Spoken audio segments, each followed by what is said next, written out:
following is a presentation of the Spartan Media Network.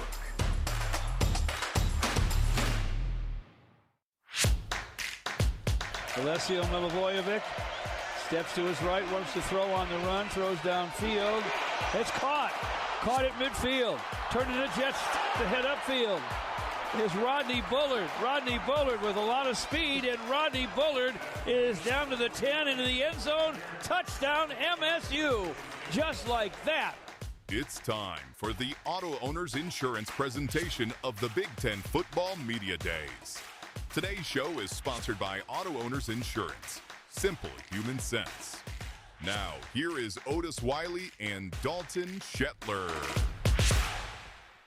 Hello all, and welcome to the Windy City, Chicago, Illinois for the Big Ten Football Media Days 2026, brought to you by Auto Owners Insurance. Glad to have you with us here. I'm Dalton Shetler alongside my partner Otis Wiley. Otis, it's hard to believe, and it feels like it gets this way maybe as we just keep getting a year older and a year older, but the summer's almost over. It's almost time for football season. Oh, man. Laugh now, cry later with that. Countdown is real. Yeah, to your point, Dalton, like, once the season's over, you're like, oh, breath of fresh air. Let's get regrouped. Let's look at what happened in the past and let's build on for the future. But then, like, we know every date, the kickoff is the same. Yep. It just depends on the kickoff time, right? So excited to get going and understand the countdown is real.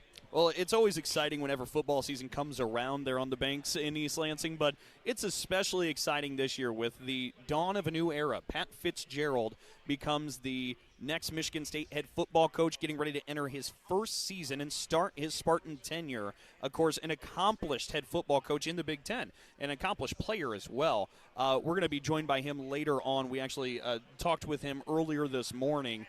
But you're talking about somebody who was an All-American at Northwestern, had tremendous success as a linebacker, and then years go on, and he ends up becoming a coach at Northwestern.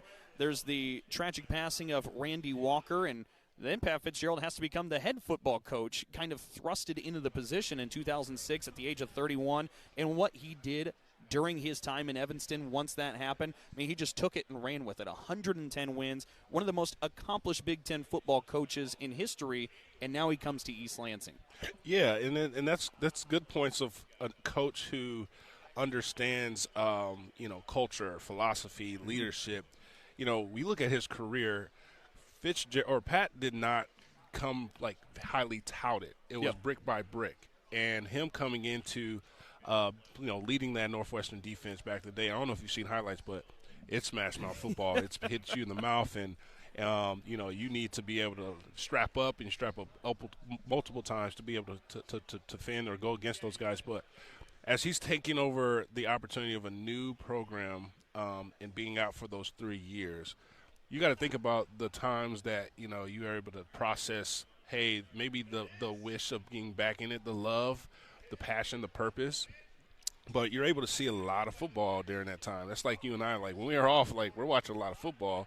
You get to see a lot of schemes. You got to see a lot of leadership styles. Be able to have time to go travel to these different programs, which he says, he's able to take down the good, the bad, the uglies, and how if he gets that call, which he did get the call, now you're going to see a bunch of different strategies, X's and O's, and leadership styles that he's learned that's been successful across the country and be embedded in showcasing with Michigan State football. And it's really going to show, and it's really fascinating, too, because you talk about, he liked to play physical, and he led some physical Northwestern teams. It culturally is such a fit coming to Michigan State where, as he said when he was introduced as the head coach, toughness was built at Michigan State, really trying to get back to that identity. That's something we're going to be talking about and really looking forward to. This is a packed show, by the way, folks. We're going to have Pat Fitzgerald joining us. We're also going to carry Pat Fitzgerald's press conference here in a short while. We're going to be joined by the 3 representatives from Michigan State here today, Alessio Milivojevic. You talk about toughness. Yeah. that Man is that stays in player. The pocket. That's right. You can always be respectful for a quarterback that does that. That's right. Jordan Hall and Nikai Martinez will be joining us. We're also going to be joined by Jehuu Caulcrick on the phone as he's wrapping up a trip from Florida. So it'll be nice to have him. But we're also going to be joined by Mark Dantonio, of course, a Michigan State coaching legend. We'll get his thoughts on the new era that's being built in East Lansing. And I believe later on we're going to be joined by Joshua Perry as we'll take a look at Big Ten football as a whole. So there's a lot to cover in these next 3 hours. Make sure you stay locked in with us. Let's go ahead, though, Otis, and start before we get ready for a lot of Michigan State with Pat Fitzgerald coming on in a little bit. And, of course, his press conference is at 12:45 Eastern time back home. So in about 40 minutes he'll be talking to the media. If we take a look at what happened yesterday, because this is day 2 of the Big Ten Football Media Days. There were 6 teams yesterday. There are 6 today and 6 tomorrow. The 6 teams today, Michigan State, Minnesota, Ohio State, Oregon. Also, you have UCLA and Purdue. Those are the 6 today. But a lot of them were in action yesterday. And let's start off with the commissioner himself, Tony Petitti, the Big Ten commissioner, talking a little bit here about the depth of this league that has now won 3 straight national championships. That's the first time the Big Ten's done it since 1940 to 1942, where they've had 3 in a row. Here's what Tony Petitti had to say at the stand. You cannot send your top teams out into the CFP unless they've played and have them be successful, which we have been very successful if they're not going through a gauntlet in the regular season. You know, this idea that the middle of our conference isn't hard is just not right. Like, at the end of the day, our teams are ready for the CFP. Our travel looks like the CFP travel. You're going all over the country. How we play, the difficulty in the road in the Big Ten, I just think that's overlooked. The reason why we've been so successful is our teams are prepared. You cannot just be ready to go play in the postseason after you think you've played something easy. It just doesn't happen. And so I think that's kind of something that gets overlooked in our league. We have a really difficult league. It's tough to win on the road in the Big Ten for even the best teams. So there's Tony Petitti talking about the overall strength of this Big Ten conference. And, this actually segues and transitions into a really excellent soundbite from Brett Bielema. Brett Bielema, not a boring head football coach, Otis, from his time at Wisconsin to now at Illinois. And, of course, as a player, Brett Bielema's always good for a soundbite. Yeah, when you got former players that just look and feel like you look at Coach Bielema, he looks football. He does. He does look football. Yeah, he looks like football. And so to that point of, we have a lot of different cross paths of other former players that played for him. And it's similar to, like, how I think we have Coach Fitzgerald of, like, you will run through a brick wall for a guy who's going to go out toe-to-toe. If he was able to strap it up and go on that field, he would. And so I've heard some good excitement of what he did yesterday, and kind of it's hard to follow up on what he did. So I'm excited to hear exactly what he said. Well, this will be his 6th year leading the Illini, his 18th as a head football coach. Last year led the Illini to a 9-4 mark. But you just heard there Tony Petitti talking about the Big Ten Conference, right? And, of course, it's pretty well highlighted. There are 2 giants in college sports, the Big Ten and the SEC, and there's always some good back and forth. Well, Brett Bielema just decided to enter the ring with this soundbite he had yesterday on the Big Ten versus SEC. I spent a couple of years in the SEC, was with Slive, and then transitioned to Sankey. And I just think about it now, everybody's going to have, opinions, and obviously they're going to draw the Big Ten, SEC, and all that goes around about that. But to sit in the room with both of those guys, I think with Tony and the vision and experience that he has, and to be in the room where Sankey, I know he's got to protect the SEC, and they kind of want to live in 2005 forever. But I think the forward thinking of where we are in college football is an awesome thing. There's Brett Bielema. To live in 2025 forever. That's the most professional shot fired. For sure. Without having to say crazy, derogatory. Like, no, this is we're going for it. Proactively, the future, we're 10 steps ahead. That's how I hear that. Absolutely. Sure. But it was really interesting. Again, it's Brett Bielema, and he's not shy. Yeah. But you don't hear necessarily comments like that too often. But Brett Bielema went after it. Yeah, and he actually has foundational legs of, backing to say that when you have coached at Arkansas in the SEC, and understanding that you had stints with the Big Ten in Wisconsin and, now back in Illinois. So, I look at the schedule and you see, like, Illinois, you typically will be able to set up this schedule for homecoming, and we're not saying cupcake opponent, but you typically want to set up an opponent for homecoming where you have a celebratory thing around where you have a better shot. Well, we have Illinois at homecoming, and as a former player, when you see your team is part of a homecoming, it's been historically disrespectful that you will book us on a homecoming and thinking that we're not going to come and ruin your whole plan, right? So that is one of those things, too, of like, hey, Illinois, they're coming back with some good starters that, that could really shock a lot of people in the conference in the tweener phase in the middle of the pack. So I kind of like to be in that middle of the pack because you're able to say, hey, we're chasing the leader, and we're going to shock a couple of those up teams that are up there. Well, and as we end up talking about the Big Ten as a whole, a lot of the publications and outlets like 3 teams at the top, right? They all like Ohio State, they like Oregon, they like Indiana. Of course, Indiana, the defending national champions, why not? But I think there's a real good conversation about once you get past the 3 top dogs that everybody highlights, that middle of the pack that you talk about, who's going to be shaking, who's going to be moving up, down, so on and so forth. And for Illinois, it's a really interesting story because they were led by Luke Altmaier the last couple of years, and that quarterback really just led them to a high amount of success in Champaign. Now they have a new quarterback by the name of Caden Hauser, who, of course, Michigan State fans know, played at Michigan State. That's going to be a theme throughout the season, facing old quarterbacks. Caden Hauser with Illinois, and that one's on the schedule. Week 2 is against Eastern Michigan, where Noah Kim is at.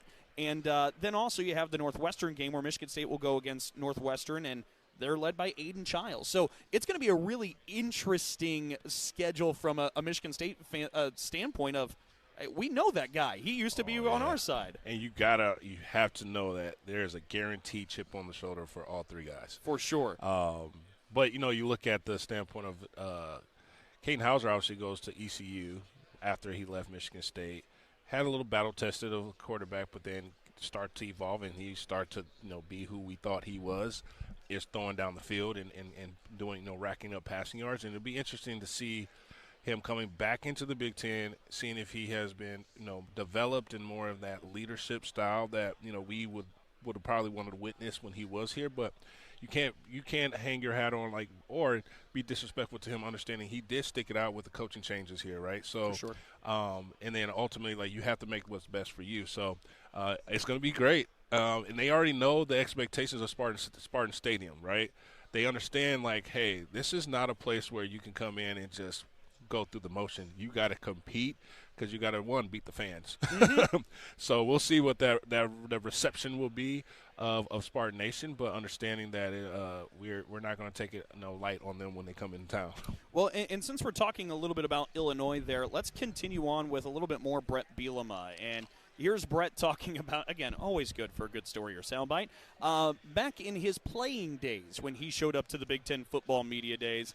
He shared this story to get things going yesterday.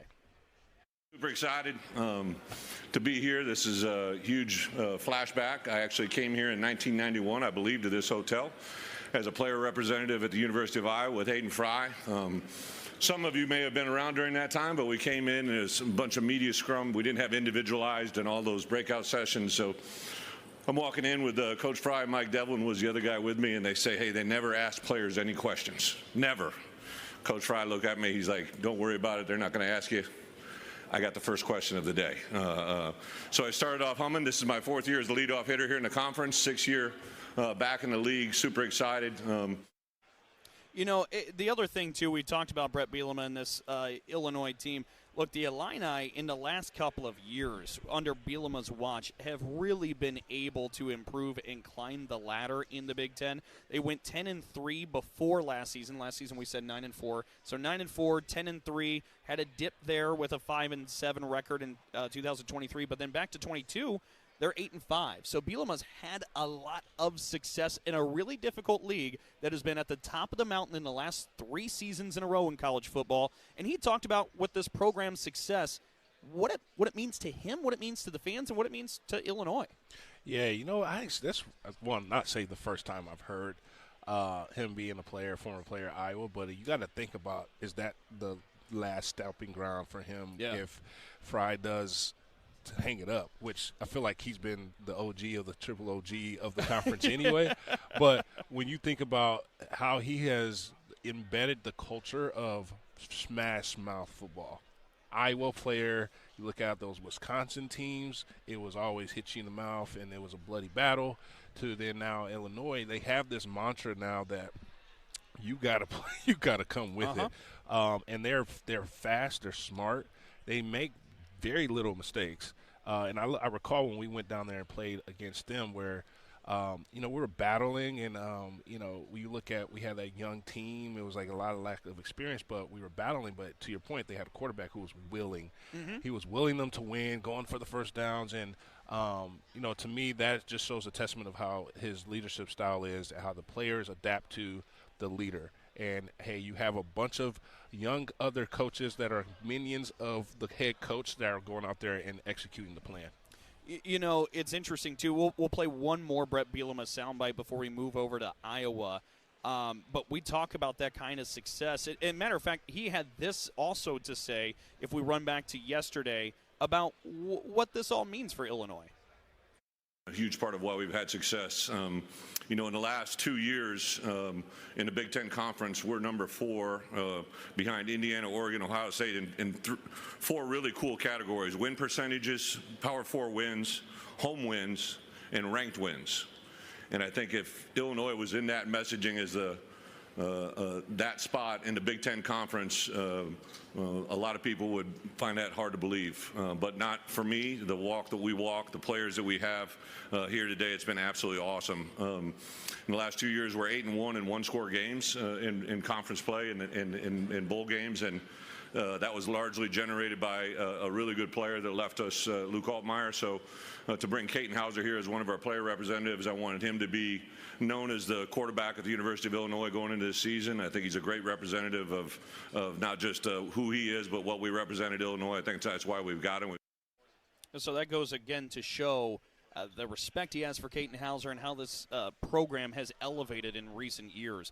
Let's shift over to Iowa real quick, because there's a couple of interesting things with Kirk Ferentz. Iowa's not on the Michigan State schedule this season, but with Kirk Ferentz, he talked about Matt Campbell for a moment, because Pat Fitzgerald is one of 4 new head football coaches in the Big Ten with a team this year. It's him, it's Matt Campbell, it's Chesney over at UCLA, and I am blanking on the last, but we'll swing back and pick that up in a moment. But nonetheless, 4 brand new head football coaches in the Big Ten Conference, and you strategically left out the team down the road.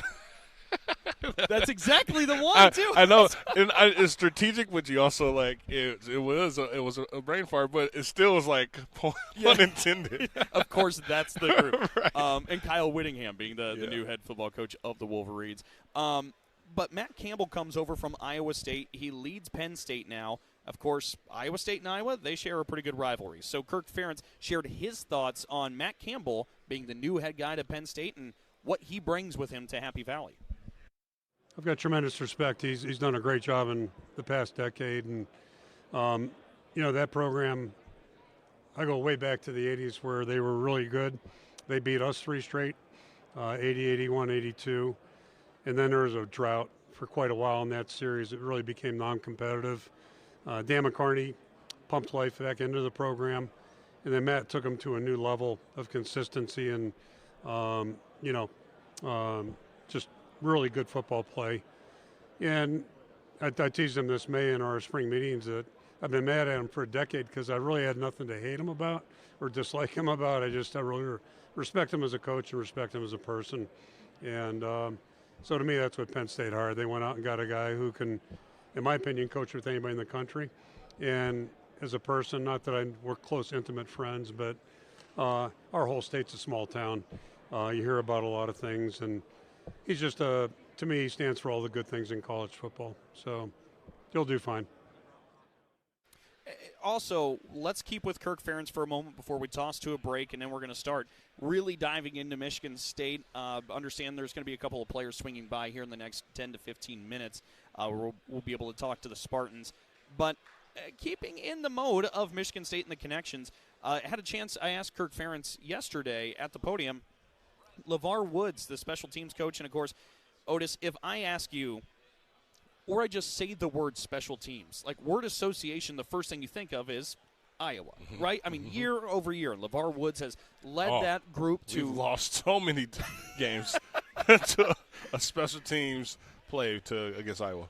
Last year, Caden Weegan, there are burns from what Iowa special teams has been able to do. But the good news for Michigan State, you flip those burns around and start burning some other people, you hope, especially by bringing LeVar Woods over, who had been running that special teams group there in Iowa to Michigan State. So I asked Kirk Ferentz, LeVar Woods, what is he as a person and how good of a coach he is? And this is what Kirk had to say. Yeah, my first association with LeVar was as a player, obviously. He was on the roster when I got there 28 years ago. So I had the pleasure of coaching him as a player, and he really stood out in a lot of levels. And then once his NFL career ended, he came back and thought he might want to coach, so we gave him a job in a closet somewhere, and it really was more so for him to find out if that's really what he wanted to do. But maybe more importantly is for his wife to get some exposure, because there's a big difference between being a player's wife and a coach's wife. And, obviously mutually they were on board. So as his career grew, became a GA or a part-time guy, and then ended up being a position coach. And to me, the breakthrough moment for him was when the NCAA allowed us to expand, and we dedicated a position solely to special teams. So special teams have been a priority since day one, and we've, made commitment time-wise, playbook-wise, practice-wise to that. And I think we've had a pretty strong tradition in that area. But LeVar took it to another level just because he was working with those guys solely and just did a great job. And to me, he really, really got his footing and became the coach that he is right now. He's an outstanding coach. He'll do a great job, doing a great job for them. Did a great job for us. Bless you. Otis, how do you not get excited when you hear that from Kirk? Yeah, that's because, it's bittersweet when you have a quality staff member get poached, right? But, he had done what he needed to do in his tenure with Iowa. And I'm sure being an alum, it takes so much courage to leave the umbrella of where you're comfortable at and what you built on. So for him to obviously respond in that way, that's just a true testament to the respect factor that they have for one another. Yep.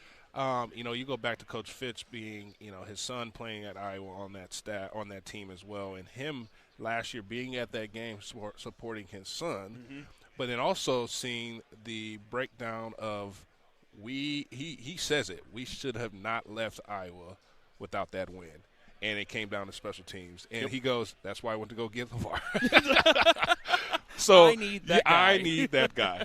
When I look as a player, man, you had to be on your P's and Q's when it came to special teams with Iowa. They will send the house to block you on a punt. They'll send, the PP guys running down on punt return when you're sitting there. They're always breathing right around the nucleus of the fair catch radius. You can't make no mistakes with Iowa. And that, to me, was some of the games Michigan State, which we're going to dive into, for sure, fell down and came down to special teams play. And so that's a big reason to be excited about what the future holds with Pat Fitzgerald and bringing over LeVar Woods. We're going to step aside here in just a moment. When we come back, we're going to really dive into Michigan State. We're going to be joined by, I believe, Alessio Milivojevic and Jordan Hall together, and then we'll have Nikai Martinez coming shortly after that. You're already excited. Oh yeah, man. That's well, it's crazy. There's two impactful, powerful guys in one sitting, so we're gonna have to share the wealth on that one. That's right. You're not kidding at all. This is the Auto Owners Insurance presentation of the Big Ten Football Media Days here on the Spartan Media Network. When we're kids, we're taught to do the right thing. We're taught to say, "Thank you." To be honest. Sorry, Mrs. J. And to lend a hand when someone needs help. Here you go, boy. Turns out those simple lessons still make sense. At Auto Owners, we do the right thing because it's the right thing to do. That's simple human sense. Ask your independent agent if Auto Owners makes sense for you. Sushi, hibachi, ohana, you got me. Sushi, hibachi, ohana, means family. You want a lot of sushi talking all you can eat. You want all that hibachi, so come on, bring the heat. Bring your moms, bring your pops, bring your kids, bring your friends. Ohana means family, that's how it is. Ohana Sushi and Bar, all you can eat sushi and hibachi. On West Saginaw Highway in Lansing, online at ohanasushibar.com. Auto Owners makes insurance easy. After that storm knocked my sign down, my agent Ben personally helped me through the process. Wow, that's some service. Yeah, he lives right around the corner. He's been my go-to since the salon opened. Sounds like a keeper. Morning, Lindsay. Hey, Ben. Just checking in to see if the payment for the sign came through. Wait, just checking in? Who does that? That's simple human sense. Local personalized service makes sense to us. Ask your independent agent if Auto Owners make sense for you. Meet, greet, and compete in Michigan's capital city. The Lansing Sports Commission is dedicated to helping you host your next athletic tournament or event in Greater Lansing. Our free services include everything from event development and tournament planning to promotions and recruiting volunteers. No matter the sport, the LSC can make your next event your best event. Plan on something greater. Find details at lansingsports.org.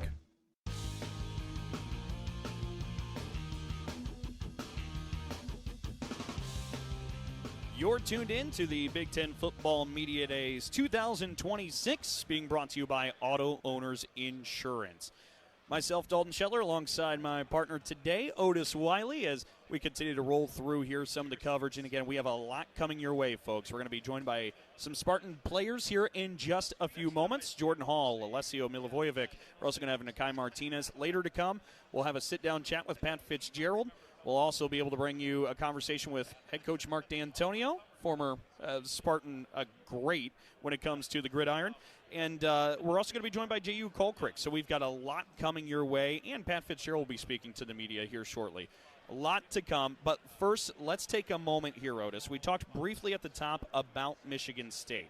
This is a group now who, again, there's a change where you have a new head football coach. You bring in a lot of new staff members. You have 62 new players on this roster.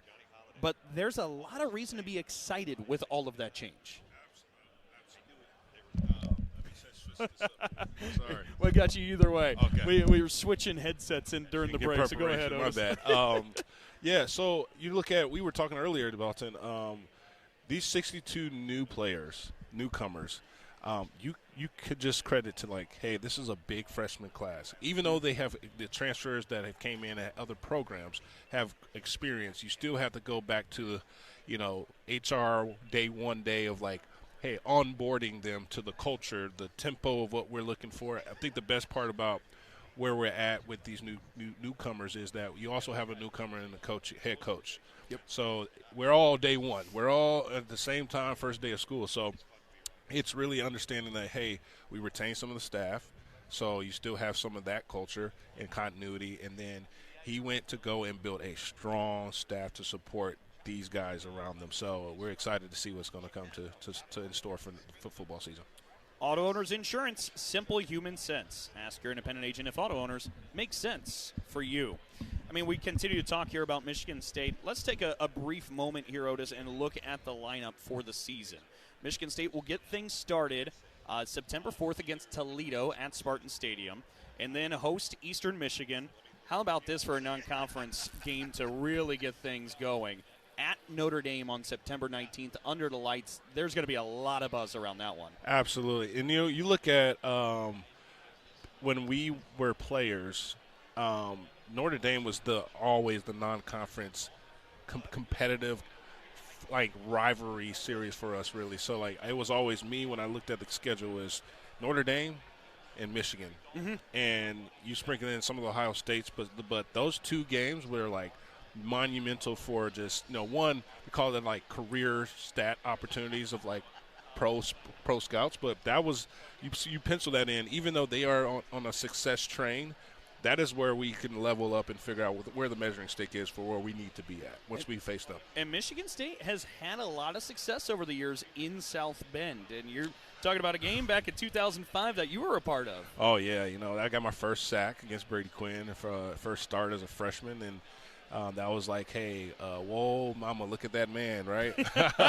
I was on the map at that point. But that atmosphere, like, you grow up in the tradition of Notre Dame, understanding that, everyone grows up saying, hey, this is where Rudy played, from the movie standpoint. But when you see it, the surrealness of Touchdown Jesus, the culture around that program, it kind of could take you for for granted that you are here, but when you go and you gotta lace them up, you gotta play. It is a battle. Yeah. That is one of the truest battles of. We always go back to the 10-10 tie in 1966 team, and like, man, I would be upset to walk out of there with a tie. Right, right. Back then, but now you're looking at, well, it's a true testament of like they have national championship docked onto their goals, and we're just getting to where we need to go, and we got to measure up. We want to go to a bowl game, but they're gonna get our best. Yeah. So I'm looking forward to that. But the third game, ooh, we're gonna warm. We gotta warm up on those first two, man, and we can't be playing around with them and keeping these two teams in play. We got to show and play our game and work on not look too far ahead because it's day by game or game. But yeah, I'm excited for that, Dalton. You have to be ready at kickoff for that one. Like there's no warm up after night. that. It's night, man. Those night games they're brutal, man. That's a long waiting day. But a battle for the megaphone, and it's just one of those series, Michigan State, Notre Dame, that makes college football and college sports exciting and fun as a fan. So it's really great to see that come back. Of course, this one being played in South Bend. Next year, it'll be played back home, the return game in East Lansing. So it'll be great to get that rivalry back going. Haven't had the megaphones, and we haven't been able to play them since 2017. Like, that is one of those, like, we need to get that trophy back. Hey, Michigan State had it in 16, yeah, but then yeah. 17 happened, and then it's split. been a drought. Yep. So, it'll be a great opportunity there. Then closing out September in starting Big Ten play, Michigan State will host Nebraska. Then it's at Wisconsin to get going in October, host Illinois, host Northwestern, which, of course, is Pat Fitzgerald's old school. Yeah. Aiden Childs is the quarterback. That one's going to have all sorts of storylines around it. Then at UCLA, heading out to the Rose Bowl, will Michigan State be doing. The following week will be a bye for the Spartans, and then you hit November, and here's the home stretch. At Michigan, host Washington, host Oregon, and then finishing the season at Rutgers. So that's the lineup in front of the Spartans for this 2026 football season. And as we said earlier, it's a really exciting time for Michigan State. You get to see this tenure of Pat Fitzgerald get going off the ground for the green and white. But, Otis, I take a look at that schedule, and I think there's a lot of opportunities. I think the biggest thing for Michigan State, of course, is going to be building itself, right? Finding itself, establishing itself, all of that. But given that, I think there's a lot of opportunities in front of them. Oh, 1,000%. When you look at, Petiti talked about, and this is a gauntlet. Like, there is no cupcake games, especially after a bye, like in the middle of the season where you can, like, mark down there and say, hey, we got this gauntlet back-to-back. But, like, when you look at the bye, after the bye, I mean, that West Coast trip's going to take a lot out of you to get to UCLA. But when you look at that bye week, we're going to get well-rested. The goal is to how can we get to Big Ten play with limited injuries and health, because the season is long, and you've seen we've been depleted with injuries and the Nick ones too. Like where I think now as we've been training all season, I'm looking forward to seeing what we can do and deliver when it comes to this season. When you look at the games, you look at like what are winnable games. You can no longer look at a schedule and say, oh, that's a winnable game. For sure. They are all like we have to compete game by game. You're going to have to show up with your very best. And that's something, though, like as you talked about with Pat Fitzgerald in this new era, it feels like as you're still trying to establish and figure out what it's going to look like with Pat Fitzgerald, right? What this is all going to be. It feels like a guarantee that you're going to get the team's best. Pat Fitzgerald will have the guys ready night in, night out. He carries himself with that kind of energy, that kind of enthusiasm, where that's the belief, and that part is certainly exciting as well. I tell you what, while we still wait for a couple of our Spartan players, we're going to step aside once more, and then when we come back, we should have the players, and we'll really dive into Michigan State football. But in the meantime, we'll step aside. And this is your reminder that you're listening to the Auto Owners Insurance presentation of the Big Ten Football Media Days. When we're kids, we're taught to do the right thing. We're taught to say, Thank you. to be honest. Sorry, Mrs. J. And to lend a hand when someone needs help. Here you go, boy. Turns out those simple lessons still make sense. At Auto Owners, we do the right thing because it's the right thing to do. That's simple human sense. Ask your independent agent if Auto Owners makes sense for you. Sometimes we're asked if you need to be a Spartan to be a member of Michigan State University Federal Credit Union. The answer is no. To be an MSU FCU member, you just need 3 things. 1, you love saving money and earning cash back. 2, you have a passion for supporting your community, just like we do. 3, when it comes to your future, you prefer to dream big. If this sounds like you, visit msufcu.org to get started. Of course, if you want to cheer on MSU, we're totally on board with that too. Go green. Sushi, hibachi, ohana, you got me. Sushi, hibachi, ohana means family. You want a lot of sushi talking all you can eat. You want all that hibachi, so come on, bring the heat. Bring your moms, bring your pops, bring your kids, bring your friends. Ohana means family, that's how it is. Ohana Sushi and Bar, all you can eat sushi and hibachi. On West Saginaw Highway in Lansing, online at ohanasushibar.com. Meet, greet, and compete in Michigan's capital city. The Lansing Sports Commission is dedicated to helping you host your next athletic tournament or event in Greater Lansing. Our free services include everything from event development and tournament planning to promotions and recruiting volunteers. No matter the sport, the LSC can make your next event your best event. Plan on something greater. Find details at lansingsports.org.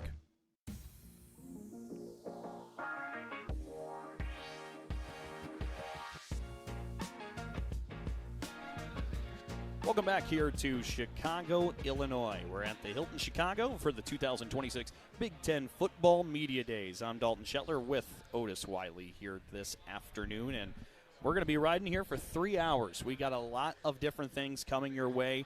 We're going to be joined by a couple of Michigan State football players here momentarily, but first, I want to let you know that you can make sure to check us out on social media on all platforms for all the inside content. We are on X at Spartan_radio, also on Facebook and Instagram as Spartan Media Network, and now on TikTok. So make sure you give us a follow, and you can catch everything that we put out there. All right, we were just talking, Otis, about Michigan State in this upcoming season. Look, as we talk about 62 newcomers, there are some familiar names, though, that fans do know, and a couple of them will be joining us here momentarily. But Alessio Milivojevic, of course, about 4 games left, I believe, is when he became the starter for Michigan State, but really impressed the fans and certainly impressed Pat Fitzgerald, as we'll get to hear a little bit later on, with what he did down the home stretch of last season. Yeah, and, you know, when I look back on, I think it's that Minnesota game was his start, right? It was his start. And the one thing, like, it's tough for someone to come after a starter that gets benched and he has to come in and gets the starting position. But he handled it with pure class and poise, and excited to see, like, as he's obviously walking up and about to join us, you know, he did a great job of stepping in. You can tell a Midwest play quarterback and how he is tough, built tough to be able to make those long passes and stay in the pocket. But excited to see him take the ring and be the leader of QB1. We most certainly are excited for that, and it was great to take in last year. And as we mentioned, Pat Fitzgerald had said something about Alessio, giving him a compliment that we know he's tough. That is one thing we know about that. And as Alessio Milivojevic now joins us here on the headset, Alessio, first off, thanks for joining us. Thanks for having me. You hear that from your coach, that you're tough. I think a lot of fans, that's the one universal thing everybody has to say about you is you're tough. Sure. What kind of pride do you take in that? I mean, I take all the pride you can think of, and I think it's just the ultimate compliment that you want to hear from a coach, a teammate, a family member, really anyone. The ultimate compliment is that you're tough and that you're going to stand in there. So I think it's just it's something that I've take a big pride in, to be a tough guy, and yeah. Yeah, you know, you mentioned, you know, one, we were just talking, right when you walked up, we were talking about, hey, when you got that start, that was at Minnesota, right? Sure. And we talked about you poised to, like, staying in the pocket and making your reads and throwing and getting the ball in the hands of your playmakers. Yeah. You know, that was obviously last staff. And you had Coach Fitz coming in and Talk about how, like, you had to reevaluate and kind of court the new staff and, like, is this the fit for me? Who are you getting to surround me to support me in my development? Like, walk us through that transition this past season, off season, leading up to now. Yeah, for sure. Obviously, like you said, staff change. There are a lot of uncertainties, like when the staff changes. Like nowadays, you can have a whole new roster around you, which it was a big turnaround for us. But I think right when Coach Fitz got here, I knew I knew I wanted to stay from the jump. But right when he was named the head coach, I'm like, yeah, this is my home. I'm going to stay here for as long as I need to be here. And right when he came in, we kind of talked about how we want to, build the offense, build it together.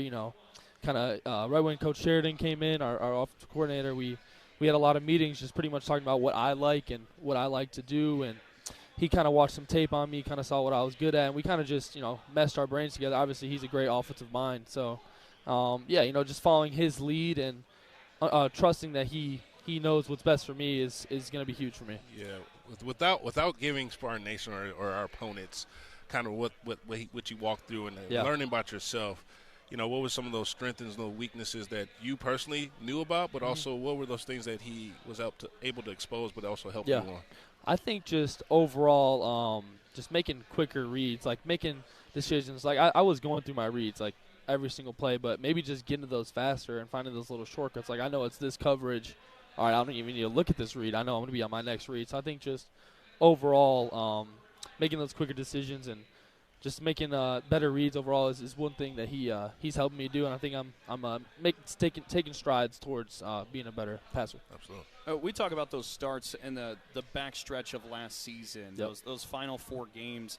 We talked about what you were able to experience that year, kind of baptized by fire in those last 4 games. Yeah. That experience, how critical was that for you, and what did you learn in those 4 games? I think it was huge. I think it's just overall confidence builder, just to get in some games and have some real, game time play. Because, besides that, I was, coming in late games. Maybe we were up a lot, maybe we were down a lot, and I was just getting those last few drives. But then once you're starting from the beginning of the game, it's a whole different scenario. You have to go through halftime. You have to go through a sudden change. Maybe the defense gets an interception and you're on your own 20-yard line or something like that.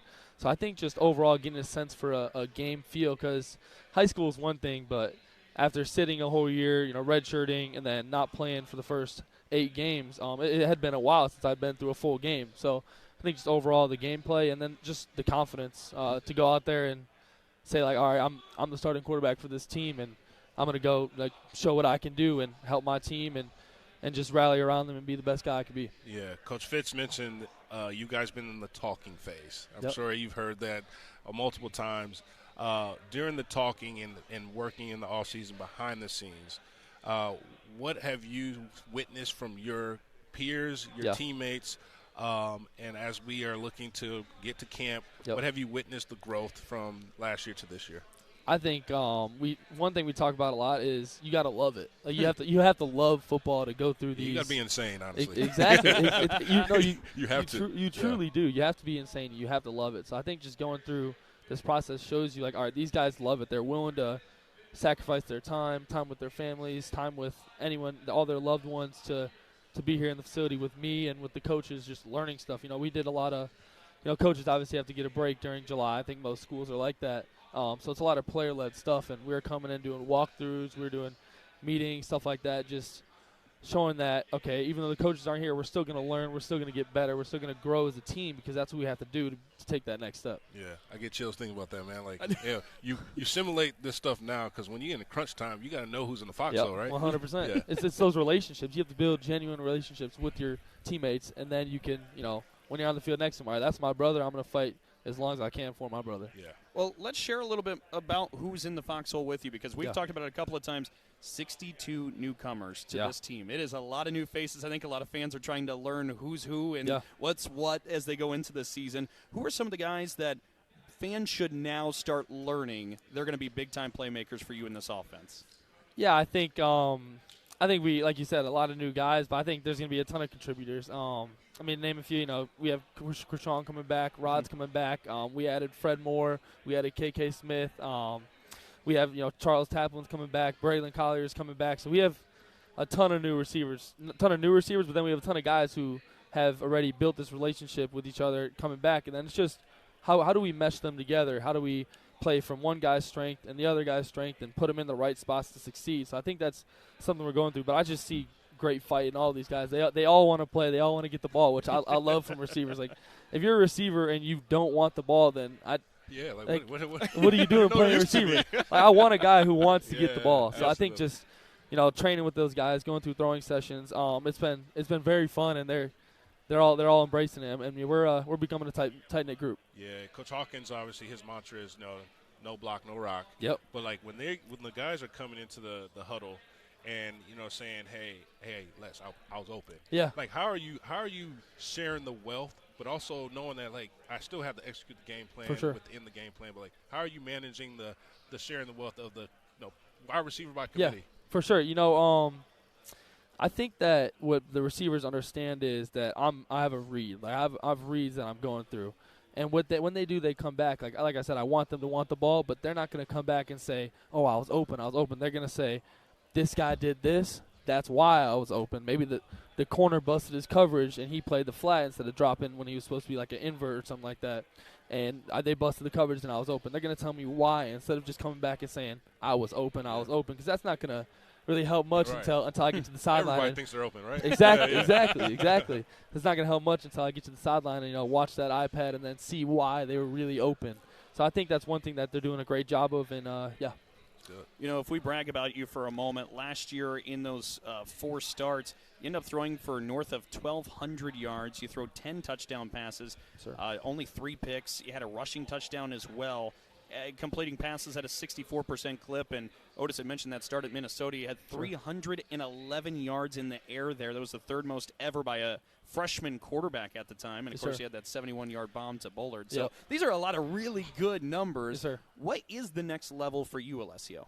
I think I look at that. I'm not a big stat-oriented guy. I'm more of a process-oriented guy. Like, I'm the one play at a time type of guy. But I think if I had to look at a stat, I think just that completion percentage. I want to get that above like that 68-70% mark, because I think as long as you're completing passes, then you can go allow your playmakers to go make a move with the ball and advance that, get that run after catch. So I think just getting that completion percentage up and taking, I think for sure protection plan as well is one thing I've really wanted to lock in throughout the offseason, because I think it's on me to know where I'm hot from, when can I move the mic to this guy so they block the blitz coming from the weak side instead of having the slide to the strong side. So I think just overall knowing where I'm protected and completing more passes.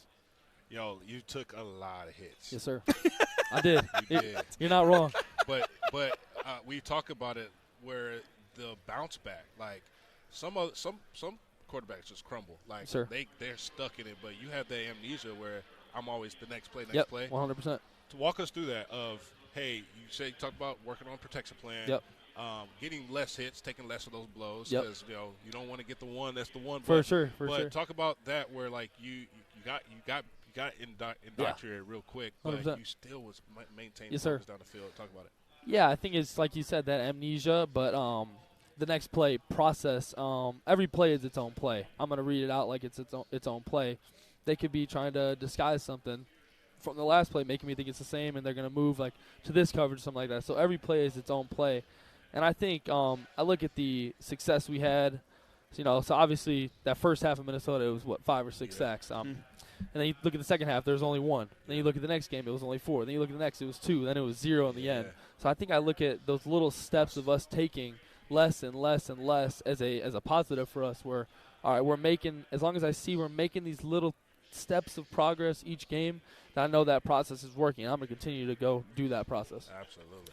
We should mention, too, Alessio's hometown is Naperville, Illinois. Yes, sir. We're in Chicago. We are. You able to see a lot of folks? Hey, my parents and my sister actually came down. I might have forgot my shirt in Naperville, so they came down and dropped it off last night real quick after we ate dinner. But it was very lucky of me. They're only about 45 minutes away, but yeah, for sure. That's what family's for, right? Exactly, So exactly. Well, we've seen a lot of interaction back and forth of how proud, and you can sense just how proud your father is of you and how supportive he is of you.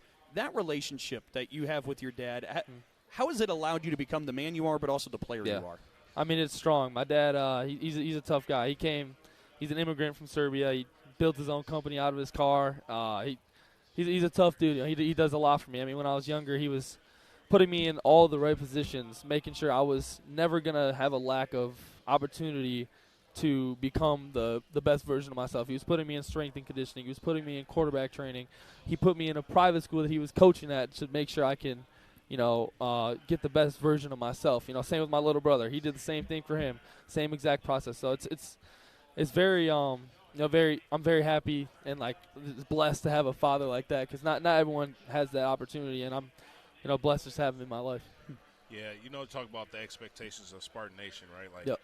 The rich history of Michigan State football. 100%.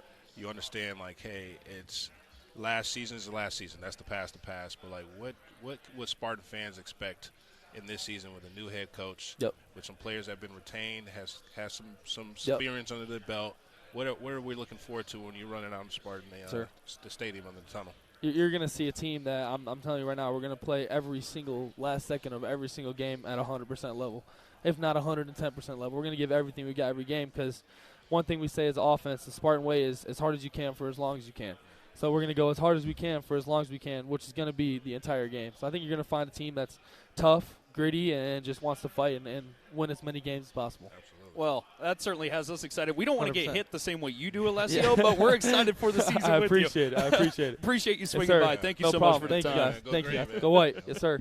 There you have it, Alessio Milivojevic, the quarterback for the Michigan State Spartans this upcoming season. And, of course, this past season, we highlighted the great successes that he had in those Final Four starts. But you hear that. How do you not get excited, A, about the play on the field, but also what a great young man. Man, I mean, polished now. This man has a pinstripe green suit on that is tailored to the body type, comes in stunts on both of us. Did they have it like that for you Not back when you bit, played? Man. We had the baggy. You had baggy suits that didn't fit one bit. You used to get clowned with how fitted these suits are nowadays, but like the old NBA drafts wears. LeBron James when he got drafted, baggy suits, right? But no, to the poise, man. You could tell he's wise beyond his years, and he's looking to really take that next step. And you want to hear that in your QB1. That, hey, process of elimination, amnesia, because you can see where pressure busts the pipes when it comes to a quarterback that's getting hit entirely too much, and they're quickly to run out the pocket versus, hey, execute the game plan, next play. And you saw a command that was different than when Aiden Childs was leading it. And no knock to Aiden Childs, but you saw a difference in leadership on offensive pace. And then when he mentioned Minnesota, you look at that first half, where he was getting sacked. He got hit 5 or 6 times. But then you saw the adjustments that happened at halftime coming out.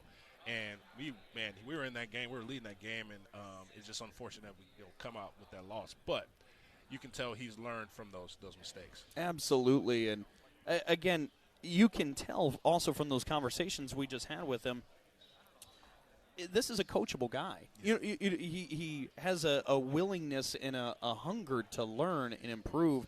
And you're talking about somebody who is just a redshirt sophomore. I think the sky is the limit for Alessio Milivojevic, and I think Spartan fans obviously are really excited for him to be QB1 for this upcoming season. Well, let's talk about past. We haven't had a solid QB1 in the offseason. Yeah, think about it. Yeah. We've always had questions. Who will be QB1? We had a couple battles of QB, battles leading into the season or fall camp. No, we have a solid dude. Mm-hmm. And Pat Fitzgerald saying that's QB1, right? Yep. So that is another step of a chapter that when we had in the past that we haven't had. No, that certainly has a lot of people very, very excited. I think we're going to have another Spartan join us here in just a moment, so we're going to keep it here while we're joined. But, again, Alessio Milivojevic running the offense, a great leader for this team, but especially that offensive unit. The next couple of guys we'll talk to are on the defensive side of the ball. We're going to be talking with Jordan Hall and Nikai Martinez here in just a couple of moments. Once they're able to make their way here, I think Jordan Hall, matter of fact, is starting to usher his way over to here. Once we have him, we'll talk with him. But this is somebody, Otis, who is going into his senior year. He's somebody who has been around this program for the last 4 years, a 4-year starter, he's been through a lot of different transition, but he's decided to stay here at Michigan State through it all, and certainly has everybody very excited for that. And this upcoming season. As we talk about leaders, the guy really leading things on the defensive side of the ball. And matter of fact, we're getting him set up right now. So we are being joined by Jordan Hall, linebacker, senior for the Spartans. Jordan, it's great to have you. Thank you so much. Yeah, thank you for having me. Yeah, no, we're certainly excited to talk with you. We're excited for the season. We're excited for all sorts of things. But let's pick off with the point that we just left off on. You're going into your senior year. Jordan, you are a 4-year starter. You think about your time at Michigan State, you've had 3 different head coaches. It doesn't take a coaching change for a lot of people to hit the transfer portal nowadays. You decided to stay through all of it. Why? Yeah, it's been a lot of ups and downs in the 3 years that I've been here, going on 4. But one thing that I will say is that being here has taught me a lot about myself and offered a lot of room for growth. And I've taken that into account, in different situations after every year of is this the right place for me to be in, and leaning into my faith spiritually to know, is this the right thing for me? But this place has really been home to me. I know I've said this a few times, but I bought a house up here, I got a puppy up here, found my girlfriend up here. So it's kind of brought me everything that I've wanted in life, and I think, making a decision to leave would be much harder than it is to make a decision to stay. And the culture that Coach Fitz has brought in, obviously keeping Coach Rossi around, played a pivotal role in my decision going into this year. But a decision that I'm excited about, looking forward to the season. Yeah, Jordan, you talked about it's rare to have someone that's one institution in 4 years. And when you talk about, hey, when I made my decision to come here, I made my decision based off the place, whether it's the university, right? Mm-hmm. But talk about the transition of coaching staff, because you do have to do more of your homework on who's coming to help me get to the next level. And using your skill set and what you've done prior to this new staff coming in, talk about that transition and you sitting down with Coach Fitz, being a former linebacker himself, and with Rossi, and having that scheme for another, a third year probably is better for you as well. But talk about the transition on the offseason of sitting down and let's create this roadmap to get Michigan State football back on the map. Yeah, the Coach Fitz we had a virtual Zoom meeting the day he was hired, and as almost immediately after we got off the Zoom, he called me, which is an honor to me, but actually getting down and sitting down and talking to him. I've said this in a few interviews today, I think a word that describes Michigan State football right now is hungry, not just from the players, but from the fans and the institution as a whole.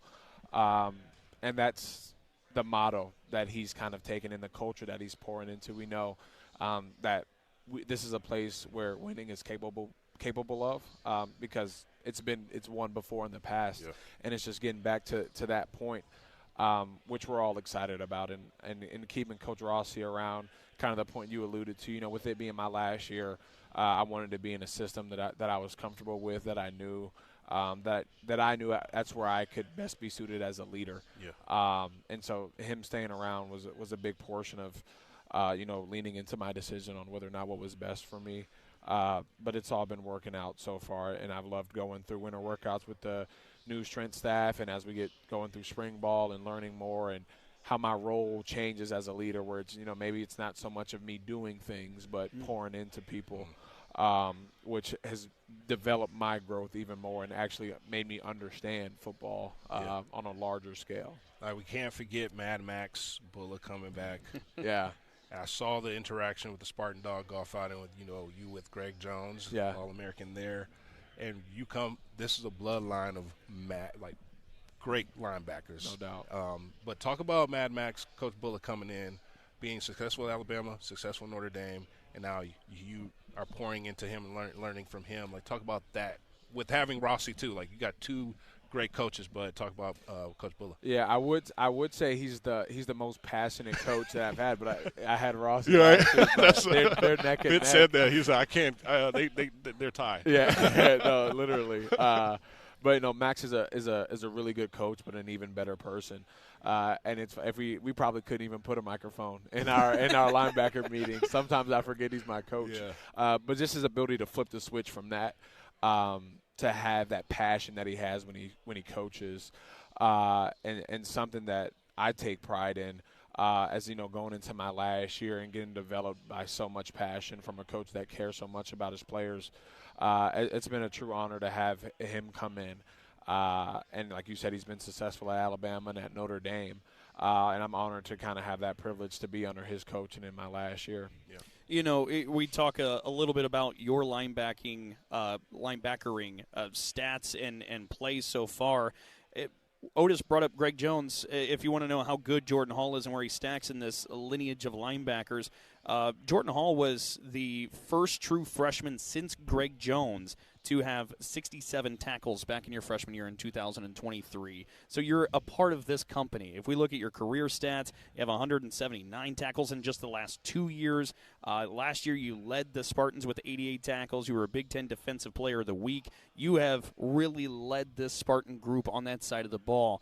Who else is around you? What's the cavalry with Michigan State's defense? Who do Spartan fans need to learn that is really going to help you elevate this defense? Yeah, I've never got that second portion of the question where it's always been the stats. Just the stats, yeah. But I don't it's easy to look at me as the Mike linebacker and say he makes the train go.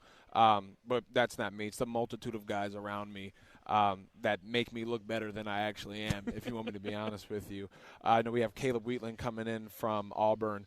And watching him grow as we went through spring workouts and spring ball and going into camp, he'll be excited. I'll be excited to be able to play next to him. And, I mean, our whole linebacker room, just in general. We got a mix of young guys, some older guys, Deion Crawford, Cam Stodge-Hill, Brady Pretzloff, who, his season got cut short last year due to injury. But I'm excited to see him going into really his first full season and watching him grow as the season goes along. But, yeah, I love our linebacker room. On the back end, you have Nikai, another great leader back there.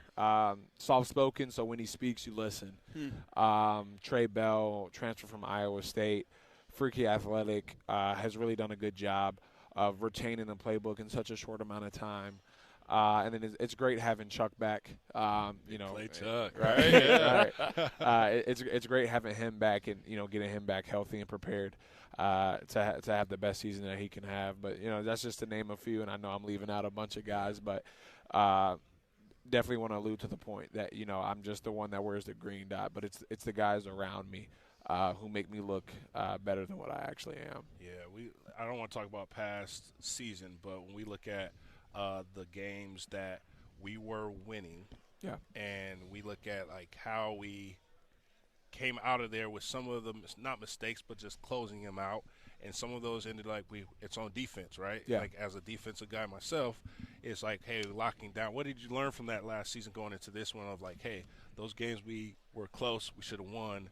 What did you learn about yourself, but also with this new staff? Yeah, it's easy to point the finger and be offense, if you would have scored more points, we wouldn't have won the game. But I think in almost every one of those tight games that we had, the defense had an opportunity to go out and get a stop and win the game, and in some of those instances we couldn't get it done. And like you said, you being a defensive guy, you understand, that's what you want as a defensive guy, is to be okay, the game's we don't have to worry about our offense trying to score because we know we can go out there and get a stop. But yeah, it's that's been the motto going into winter workouts and summer workouts, of just finishing things strong, whether that's a run, whether that's your classes, plays, drives, halves, and then to the game.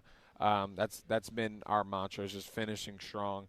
And I think that'll be the difference that I hope people notice between comparing to last year and this year. Man, they finish a lot better than they did last year. And it won't look like much maybe in some games when it comes down to those tight-knit games where, it's tied, or maybe we're down a score or up a score, where they finish that game really well. And I hope that can be the difference that fans and even in ourselves realize comparing to last year. Well, Jordan, we got to let you go. We're told you got a couple of other obligations. You're a busy man here, but I know it's radio, so we can't show pictures, but What kind of puppy you got? What's the name? It's a 9-month-old golden retriever, and probably the cutest puppy you'll ever see. But he's not as well behaved as he looks. What's his name? Cody. Cody. Okay, very nice. Yep. And a quick promotion too, or plug. Got to follow Jordan Hall's mom on Twitter or X. She's one of the best fans there is. Have to. The most biggest support I've ever seen in any aspect. She's great. Absolutely. That's awesome. Well, Jordan, thank you so much for hanging out with us. No problem. Appreciate you guys. Good luck this season, man. Thank you. There you go. Once again, Jordan Hall, number 5 for this Michigan State football team, a linebacker and a leader for the green and white. Otis, I know we kind of said the same thing after Alessio left us, but it's hard not to be excited with these the group of guys that we have. Hey, man, that guy's more mature than me. I'll be honest with you. If I'm him, I was him. I was not that poised. I was not that mature. I may have sounded, but I feel like everything within his fiber being, he is at peace, but he also knows who he is, his identity. But it's a true testament to a guy who sticks and goes through the process. Yep. Coach D would always say, finish your circles. He has completely finished his circles no matter what adversity hit him. And that to me, Spartan Nation got to understand, man, we have solid guys that they know that they want to win as much as everybody else does. Nobody wants to walk out there and lose a game, but we have guys that are legit locked in, elbow to elbow, and be able to get these guys, this team back to where it needs to go. But that's just a true testament. Like, to your point, Les was Les, like smooth. Yep. That's a guy that you can tell has been here. It's a vet. I honestly feel like we're talking to a first-round draft pick for sure. And, you know, the phrase Spartan for life will get tossed around, but somebody like Jordan Hall who stays through 3 different coaches, that's a Spartan for life. Absolutely. Absolutely. Let's go ahead and pause 10 seconds for our network stations to identify themselves.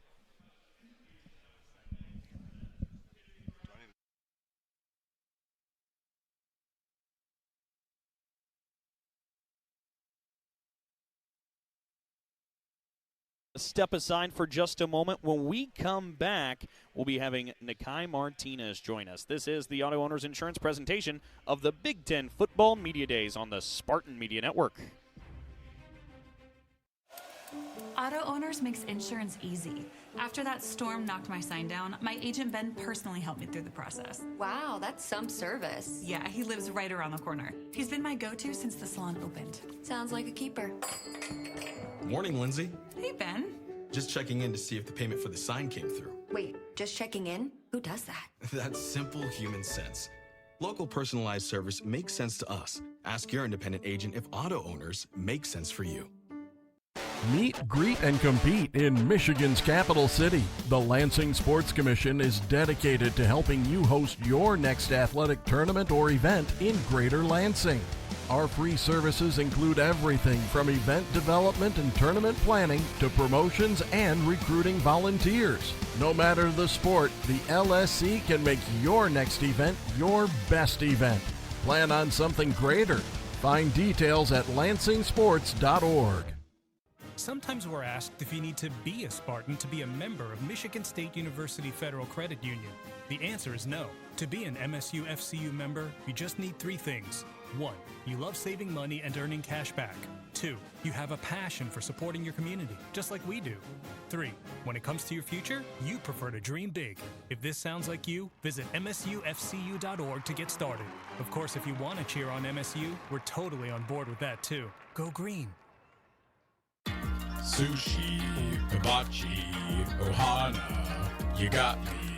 Sushi, hibachi, ohana, means family. You want a lot of sushi talking all you can eat. You want all that hibachi, so come on, bring the heat. Bring your moms, bring your pops, bring your kids, bring your friends. Ohana means family, that's how it is. Ohana Sushi and Bar, all you can eat sushi and hibachi. On West Saginaw Highway in Lansing, online at ohanasushibar.com.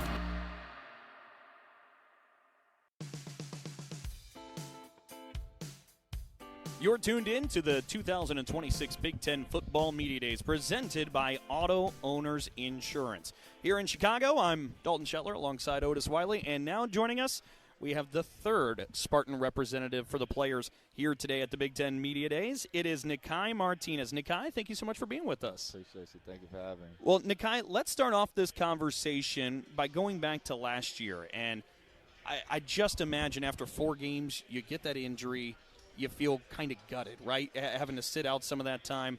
What did you learn during that time, and how did that inspire you for the future? I think I learned more about myself off the field than on the field.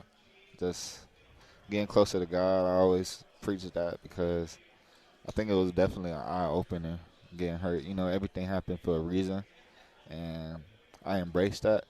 And I think the worst thing that came is just not being able to be there for my brothers on the field physically. I think that's what hurt the most. Yeah, I witnessed you. One, we know you're the glue, and we also know that that secondary without the leader, you know, it's crazy. Obviously, previously number 1, but now, look, we're talking 21 or 21, right? Yeah. So I've been looking for this conversation, you know, out of all the other 2. But, you know, I witnessed you adapt to being the cheerleader and support cast for your guys in the time where it could have been the quite opposite, where it's like, hey, I'm bitter, I'm not going to help you guys out. But you want to, you know, see your guys succeed. But let's talk about future now, where you've been able to talk, being able to reflect. And now you're looking at this season with new coaching staff. You got another season under Rossi's belt with the system. Talk about now with like what you have been looking forward to showcase like who you are and into this defense and what to expect when we go out Friday against Toledo. Yeah, for sure. I think y'all are definitely going to see how more versatile I am. You know, just being the leader of the secondary and one of them on the defense. Coach Rossi has put a lot of confidence, him and Coach Adams, and I think one of my main conversations with them after the season was just like, put the pressure on me. Like, put it all on me and watch me work. I am the leader of the secondary, and I know I can get the best out of the guys on defense. So just put it all on me and let me work, and they were okay with that. They trust me, all the work I have put in, and they said, let's go. Yeah. We come from a legacy of no-fly zone, right? Yep. And, you know, as a safety, as you go through your, you know, checks and balances of, like, before a snap and, you know, we need linebacker help on hook curls. But I look at last season, some of those games where, you know, this passing was, you know, those third downs, we got to get off the field. Yeah. Now, let's go fast forward. What are you looking to see? Like, let's more third downs getting us off the field and to get the ball back into Alessi's hands. Like, what are you seeing and what we're going to have to do? Oh, yeah, for sure. We're definitely going to have to get them in second and long into those passing situations. You know, it's hard on any defense when you're in 3rd and 3s and 3rd and 4s all the time. So I think that's a big point of emphasis for Coach Rossi and the defense is just get the offenses in those second and long situations just so we can put the pressure on them and we can have the ball in our court and we can be able to make the decisions. And at the end of the day, this is football. We have to get off the field. We have to create more turnovers. Yeah. I think that's another big thing that Coach Rossi, my position coach, I'm harping on. We have to create more turnovers no matter if it's interception, forced fumble, just getting on the ball and just seeing it. Sacks. We got to get pressure on the quarterback. So I think we are all on the same page, and we all know what we need to do at this point is just applying it. Nikai, you talked about being a leader, and you said earlier the word you used was you couldn't be there for your brothers. The phrase brothers is literal for you now because Trayvon, your brother, is actually at Michigan State transferring over from Western Carolina. What's it been like to have your brother here, and what's it been like from the leadership standpoint because you have a different dynamic, obviously, with your brother? Yeah, I think it means the world to me just to be able to have my brother with me on side of me. And it just gives me another sense of motivation. Like, I do this for him, for my family, and just having him on side of me every day and just having somebody that I could actually teach hand to hand. You know, it's different when you're in a facility, but being at home every day together and just being able to pick his brain and he be able to get the answers from me, I just want him to be able to use me as much as he needs and has to. And I want to be there for him as much as I am for my other teammates. So I think having him here is definitely another sense of okay, like, all right, when I look at him, I remember when we were just kids going against each other every day. And it's just a blessing to be able to be in this position. Well, Nikai, you got to run here. You're a busy man. I will ask you real quick, because last time we talked, you mentioned that you're a bowler off the football field. You bowling much anymore? Yeah, I actually just bowled a 185 last time. 185, okay. Very nice. Look at you. You're smiling pretty big on that one, too, aren't you? Cause it was one of my – I kind of was a little hesitant. I haven't been before that for a while, so I did get a little sense of relief when I still have it. Still got it. Not rusty at all. Nikai Martinez, thank you so much for the time. Appreciate you. Appreciate it, man. Go green. Go white. All right. There you have it. Safety Nikai Martinez joining us here in Chicago at the Big Ten Football Media Days. Redshirt senior from Apopka, Florida, who, of course, as we mentioned, last year had his season cut a bit short, unfortunately due to the injury, but looking forward to come back in a big, big way as he enters his third season with the Spartans. This is somebody who transferred over from UCF, but when he's been healthy, he's been a difference maker, and I think that's a lot of the reason people are so excited about this Spartan secondary. Oh, yeah. I look at someone like as a defensive back, you go play-by-play as always in your mind of like, hey, I remember when I hit that cover 2 and I got the interception on the sideline. I don't know if it was Nebraska or Minnesota, but, I mean, he made plays. When he came back, you saw a completely different secondary.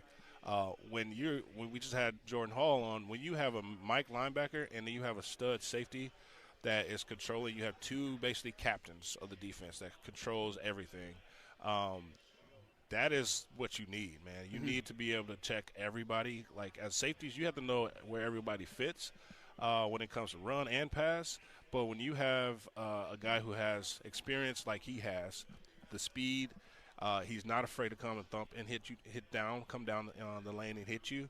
That just gives you like goosebumps, understanding that, hey, we have a solid mock-up of a premier Michigan State safety, defensive back. Now, you mentioned you coming back and getting Chuck Brantley coming back, where, he went down to Miami. All right, didn't really work out, but he realizes that this has always been home. And then you got Trey Bell, which has been the number one guy everyone has been talking about. A lot of the chitter-chatter is Trey Bell is the guy. And tall, lanky, fast, hits. Like, that's the makeup of the DNA of a Spartan defensive back. So, Jordan Hall did say, like, hey, Nikai is a soft-spoken guy. But when you think about it, he is wise beyond his years. And we have veterans where if you look at other places, other teams we're going to be playing against, very young roster versus what we have now, experience of guys that went through the mud. And now understanding that we have the staff that's going to be able to promote and highlight the strengths of these guys and also the guys that are around them. Excited. After that interview, excited. Wish we had more time with them because we were starting to go, but excited to see exactly what is going to transpire when they hit training camp, and we're going to see on Friday, like, this is going to be a different football team. Absolutely. And, it's interesting. So far we've obviously talked a lot about the linebacker room. We talked about that secondary. We have not touched much on that defensive front with Kenny Soares, with Isaac Smith. Obviously, look, the cheat code, as you know, Otis, and I think everybody who's listening knows, if you can get pressure with 4, it makes everything else a lot easier in the game of football. That group, there's a big need on them to stand out in a big way as well. Yeah, and you never point fingers, right? That's not the game, but it's helpful to put pressure on the quarterback to make a second guess throw or rush throw where it allows us, which we talk about, it's a 3-second rule, 3.5 seconds maybe. Can I lock you down and cover you for 3.5 seconds to give the front time to get pressure on that quarterback? Now, if we're covering more than 3.5-4 seconds, Dalton, I mean, you can help. It's help. Yeah, it's like, man, like I'm locked in and I turn around and scrambling. Like, so that is it starts at the front. It's 3 levels where the front really can create. People don't realize creates so much havoc that these balls coming out from quarterbacks' arms. It's an opportunity to really, like you said, turn over. Third down, we struggled, man. Like, we were in 3rd and longs where I'm like, oh, let's get back. We're going to get the ball back to the offense. And just the nickel and dimes at the 3rd and 15, like the digs, the stuff that were, like, in between the linebacker and the secondary, it was just I don't know if it was miscommunication, Dalton, or it was just scheme or just the lack of no pressure. Mm-hmm. You just couldn't know which level was the mistakes happening. So I see more of a gel and unit of understanding, like everyone needs to do their job, every 11. If I'm not focused on what you're going to do, Dalton, I need to focus on what I do so I can collectively make a play on the ball. So, and that defensive front, I mean, that's a core part of getting that going for all together. And it's interesting, actually, Otis. We sit here at the Hilton Chicago, and it's a giant ballroom where the Big Ten Media Days is set up. Behind us are all the individual trophies for players to win, and they have all the names of the Big Ten players that have won said trophy, whatever one it is. Just over my shoulder here on my left side, the Burlsworth Trophy. You got a great pass rusher from Michigan State back in the day there in 2019, Kenny Willekes. Yeah. If you can find a way to draw some of that type of pressure back for Michigan State, I think it just would do wonders. Yeah, and and I mentioned, let's go back on Coach LeVar in Iowa. You know what Iowa does a great job of is recruiting the state of Iowa. Yeah. And finding the diamonds in the roughs, the guys that may not get the attention outside of that, but are ball players that are hungry, gritty, Iowa way. I feel like that is what we're going to start seeing. Is that not say taking chances on the development stage of Coach D, how he will find those Trey Waynes, those Darqueze Denards, but Jack Conklin. Yeah, and so you're going to start to see where like the development pieces of, hey, we're going to find our guys. Like Fitz always said, like, look, I'm not after the guys that like they got to want to be here.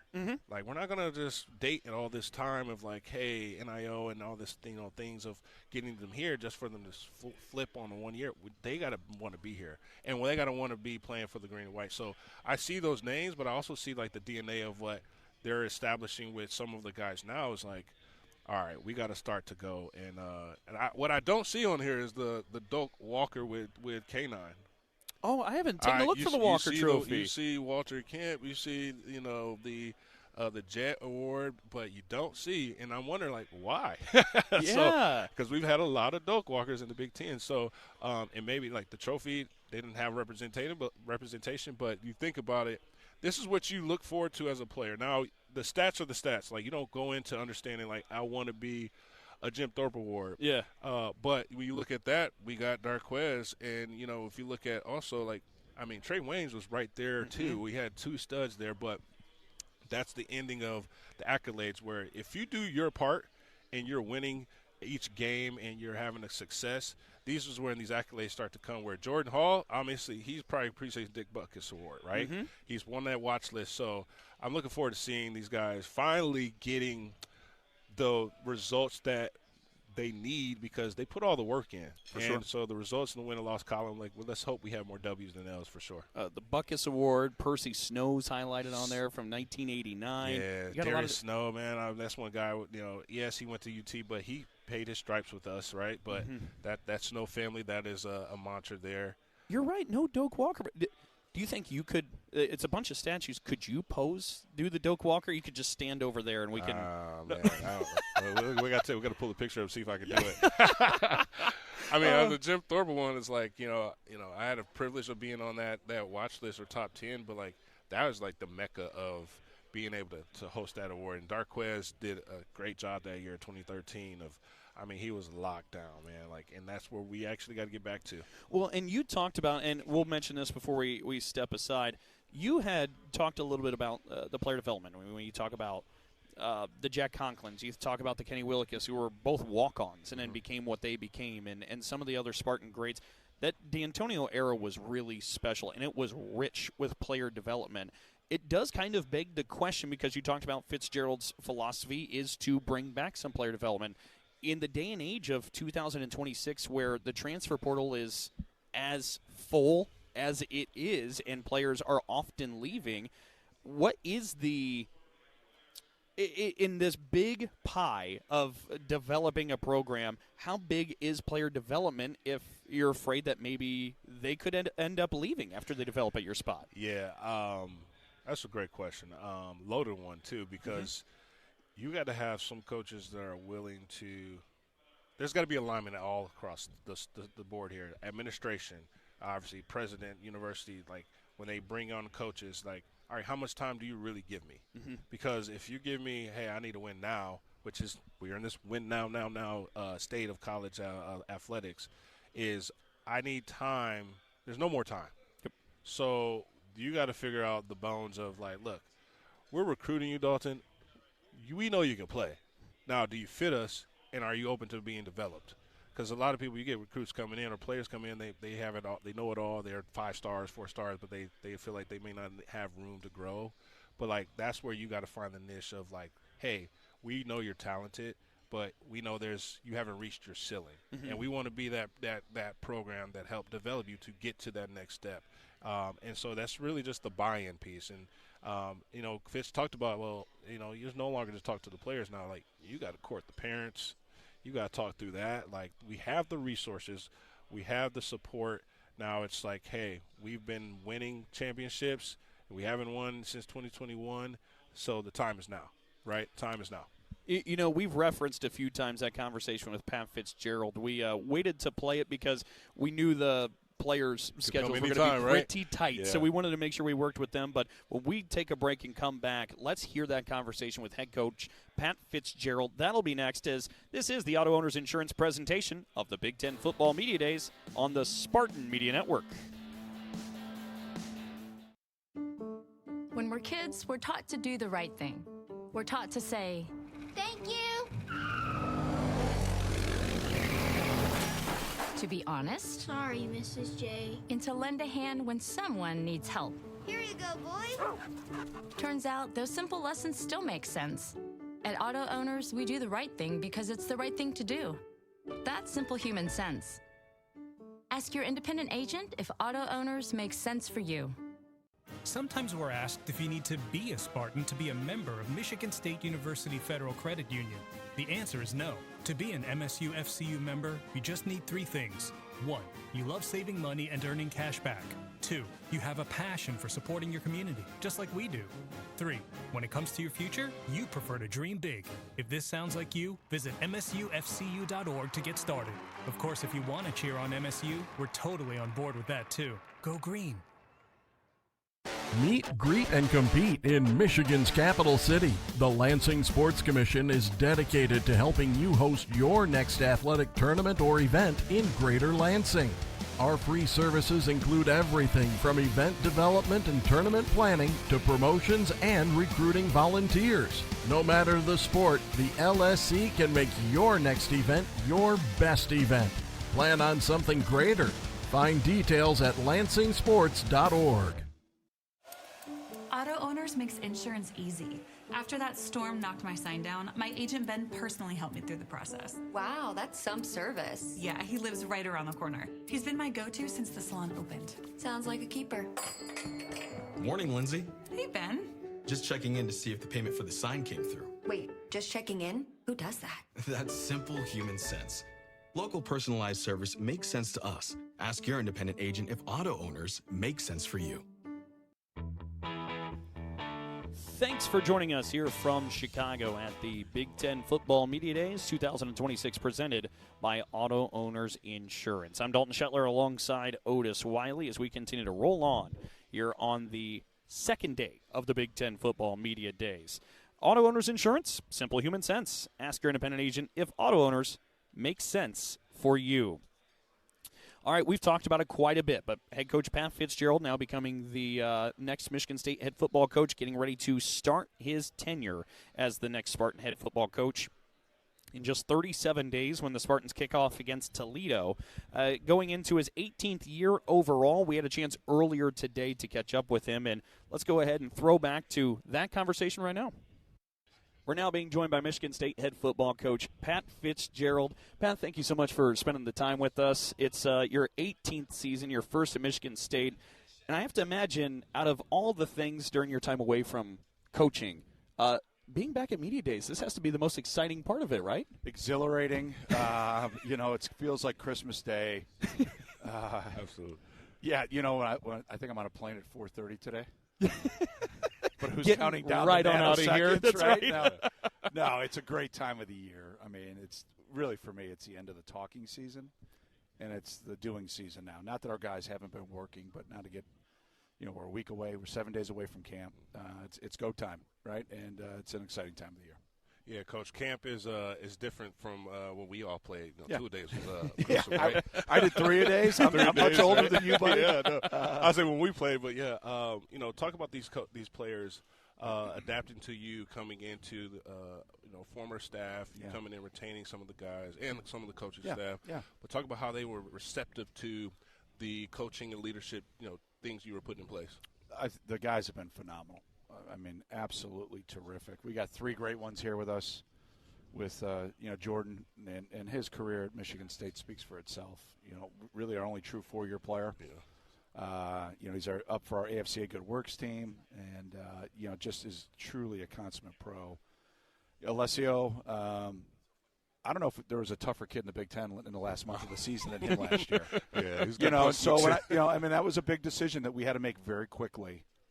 And, man, he has been the real deal. And then Nikai Martinez, I'll tell you what, when I hired Joe, Joe's like, we have to keep Nikai. He is the glue that keeps everything together. And, it was great. I got to know his mom. Yeah. We had an interesting couple weeks in a way that, when I've gotten asked a lot, like, what's different? That was different. Yeah. But the conversations were great. They were exactly the way they should be. And we're blessed that he made what we thought was the right decision all along to come back, and he has been exactly what Joe said. He's been the glue. That's awesome. 3 great guys here, but that's just a microcosm of the whole roster. The guys have been busting their rear ends. I took a couple days off before 4th of July and after, not very long. I almost messed up. Our anniversary was on the 8th. I told Stace I was going back on the 5th. She's like, what about the 8th? I was like, I'm going to go home after breakfast. There's been plenty of mistakes I made in my life. I'm not messing that one up. So we get done, and I've been pretty much at every workout. And Joel Welsh and his staff have been highly organized. We've really tried to build the next week. Right, the summer was all and a little bit different, I think, for the guys. Everything is solely focused on getting their bodies, their minds, and their spirit ready to go to start camp. I don't want the guys. Now we got to do that. I want them to walk into August like, let's go. Yeah. So Joel's done a great job. That's good. Really good. That's really cool. And Pat, you talked for a moment there about Joe Rossi and the coaching staff. It kind of leads me to why did you want to retain Joe Rossi? How important was that for you as you came here? And then some of the other additions, Max Bulla, LeVar Woods. I mean, you've assembled quite a staff here. Yeah. Well, PJ's sitting next to us, so I got to keep this on the down low here a little bit, But I identified Joe. I had Mike Hankwitz, my longtime D coordinator, retires. 400 wins as a college assistant coach. Unbelievable. Probably never happen again, right?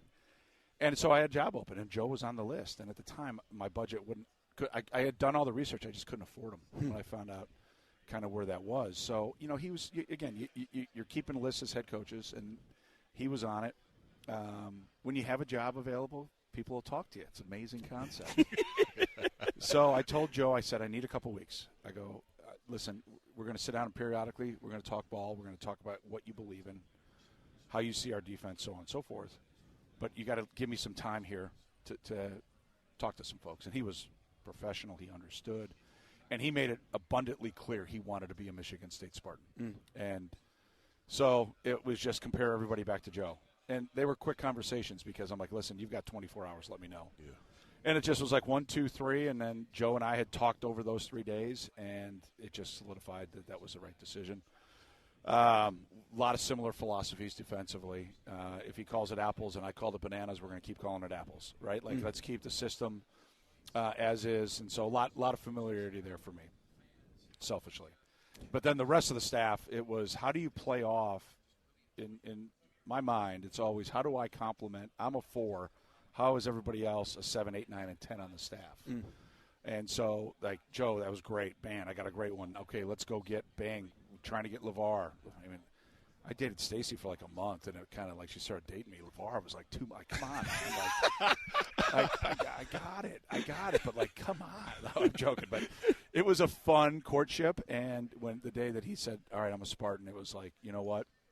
Here we go. So now, and then, Nick was in the college football playoff, and I wanted that type of system I really had studied it when Kalen was at Indiana before he went and became the head coach at Fresno. So I've been tracking on that, knew of Nick, and then it worked out. So then after that was in place, now it's like, all right, how do I complement the coordinators?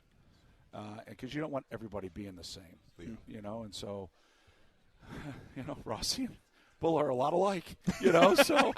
Which is great, I imagine. They're uber competitive, high energy. Then I brought Debo in, and I'm like, you guys got nothing on Debo. Oh, man.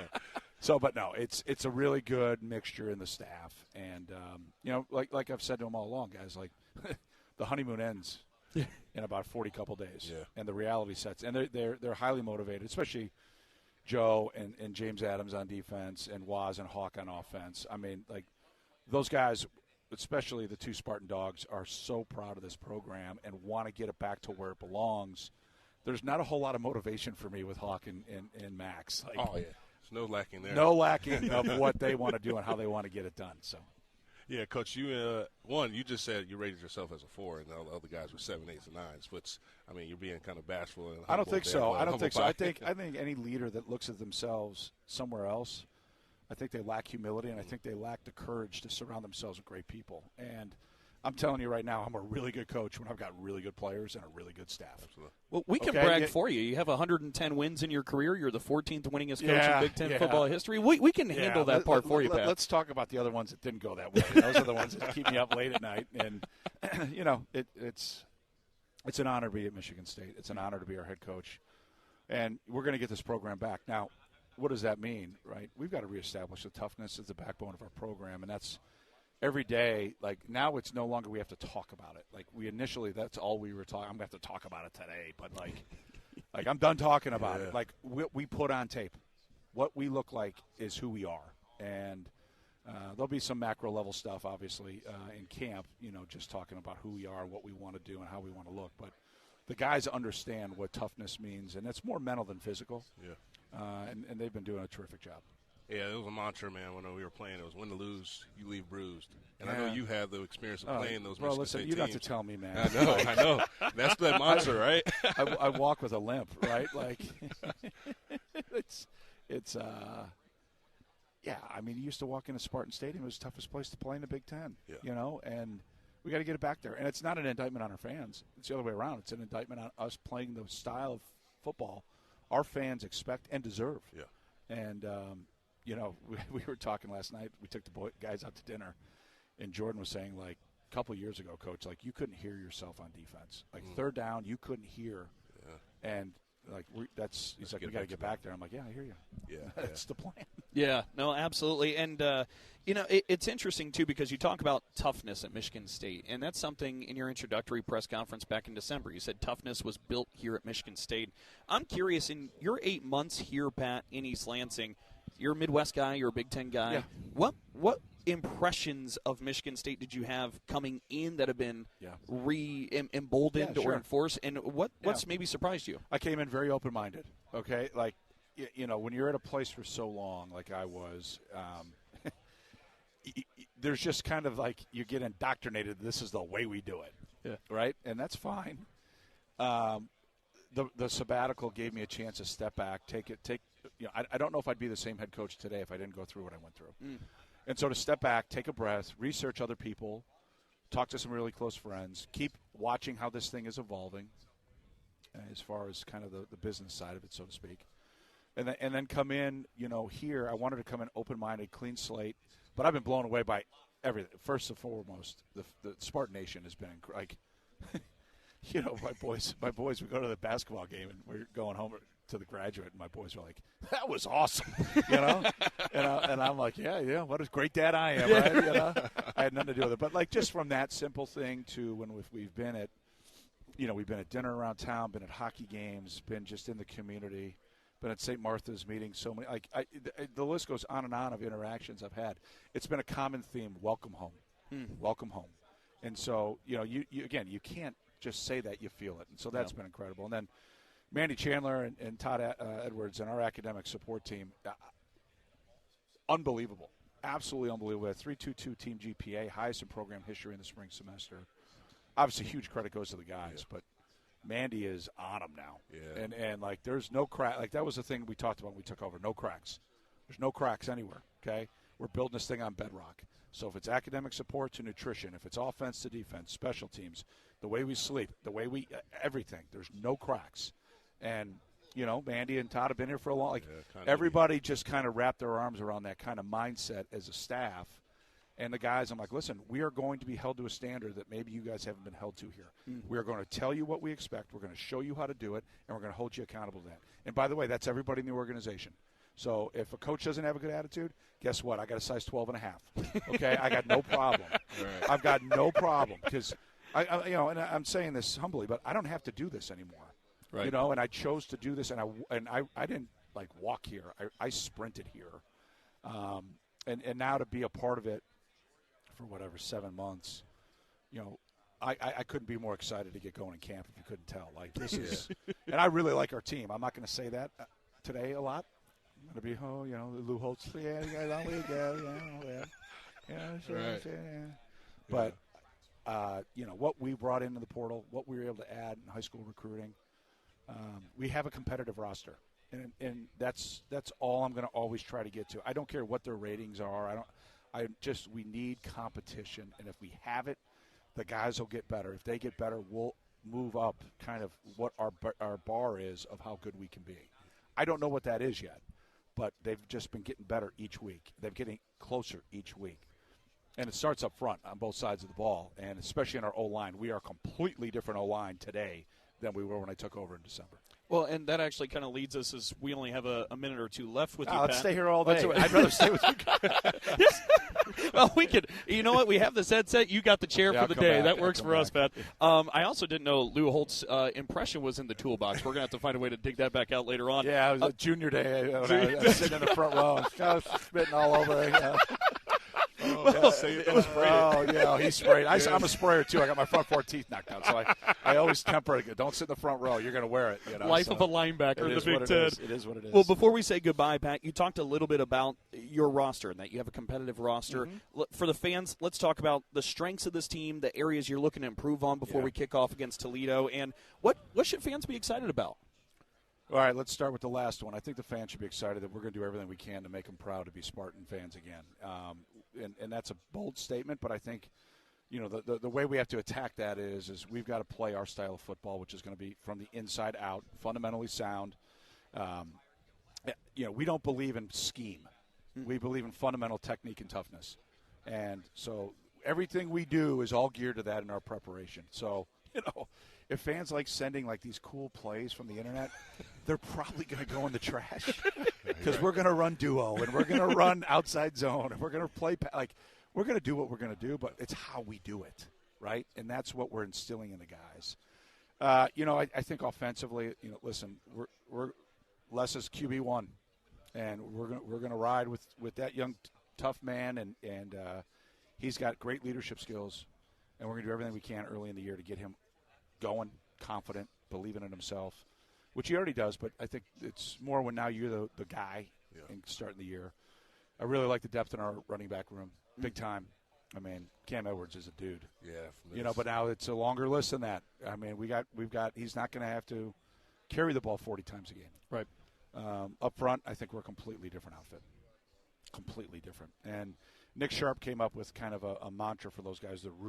They call themselves Roots. Roots. So the roots of like the program. That. Yeah. And, you know, we've got a number of pieces, but the experience that we've added up there, the starts we've added, unlike Les, that group is very experienced. Very experienced. So we've got to get better. Then defensively, you know, we've got depth at D-line. We maybe not have a marquee we've got a marquee group if they play competitive football, fundamentally sound, but we're going to probably be rotating a little bit there. Linebacker feel great. Back end might be our strength. And then at receiver, same thing kind of as D-line. I really like kind of 1 through 10.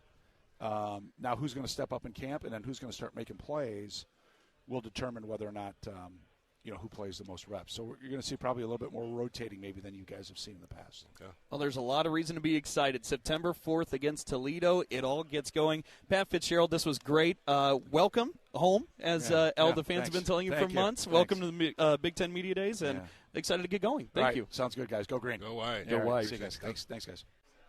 All right, there you have it again. Michigan State head football coach Pat Fitzgerald. And Otis, I know we talked a little bit about it, certainly there with him, but there's a lot of reason to be excited. And what a personality, huh? I mean, just unreal. Yeah, you don't have to do much. Dig for anything. you just a good point guard throws the assist, and he will shoot it, slam dunk it, and get back on defense, steal it, and do the same thing. So I had a great time that interview, starting the Big Ten Media Day in the morning with that energy, but also the opportunity to understand he's taking that into fall camp, and that's the same energy our guys are getting filled with, but also energetic with, to be able to play a long season ahead. It's infectious, simply infectious. Auto Owners Insurance, simple human sense. Ask your independent agent if Auto Owners Insurance makes sense for you. You're listening to the Auto Owners Insurance presentation of the Big Ten Football Media Days. Sushi, hibachi, ohana, you got me. Sushi, hibachi, ohana means family. You want a lot of sushi talking all you can eat. You want all that hibachi, so come on, bring the heat. Bring your moms, bring your pops, bring your kids, bring your friends. Ohana means family, that's how it is. Ohana Sushi and Bar, all you can eat sushi and hibachi. On West Saginaw Highway in Lansing, online at ohanasushibar.com. Meet, greet, and compete in Michigan's capital city. The Lansing Sports Commission is dedicated to helping you host your next athletic tournament or event in Greater Lansing. Our free services include everything from event development and tournament planning to promotions and recruiting volunteers. No matter the sport, the LSC can make your next event your best event. Plan on something greater. Find details at lansingsports.org. Sometimes we're asked if you need to be a Spartan to be a member of Michigan State University Federal Credit Union. The answer is no. To be an MSU FCU member, you just need three things. 1. You love saving money and earning cash back. 2. You have a passion for supporting your community, just like we do. 3. When it comes to your future, you prefer to dream big. If this sounds like you, visit msufcu.org to get started. Of course, if you want to cheer on MSU, we're totally on board with that too. Go green.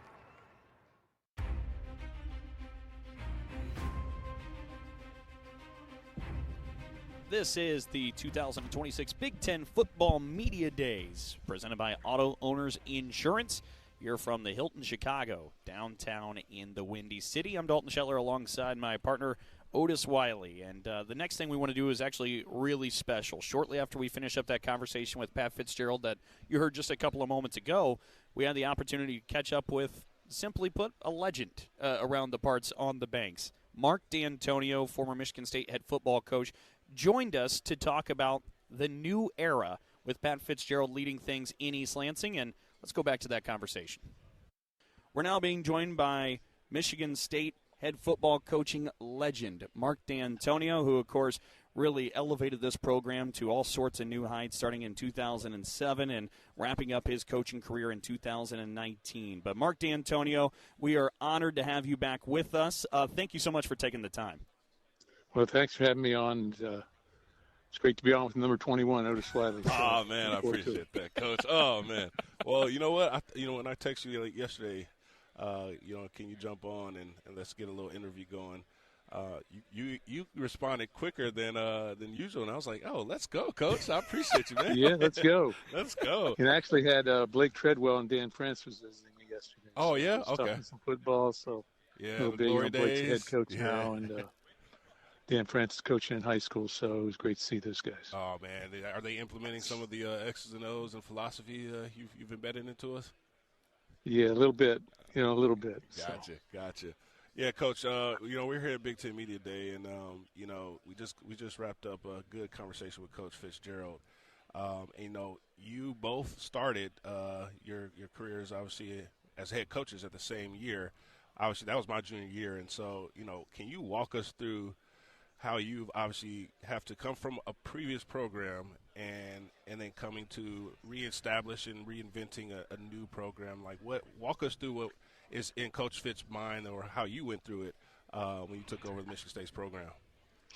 Well, yeah, we came in new, as you know, and Otis, that was the 5th time I was involved in coming with a new program. So, initially I went to Youngstown State with Coach Tressel his first year. Then I went to Nick Saban's first year in '95 at Michigan State, and then back to Ohio State, Tressel's first year there, and Cincinnati my first year. So by the time I got to Michigan State, that was my 5th time, with a new program. So, there were a lot of things that I carried over and changed or valued and took forward.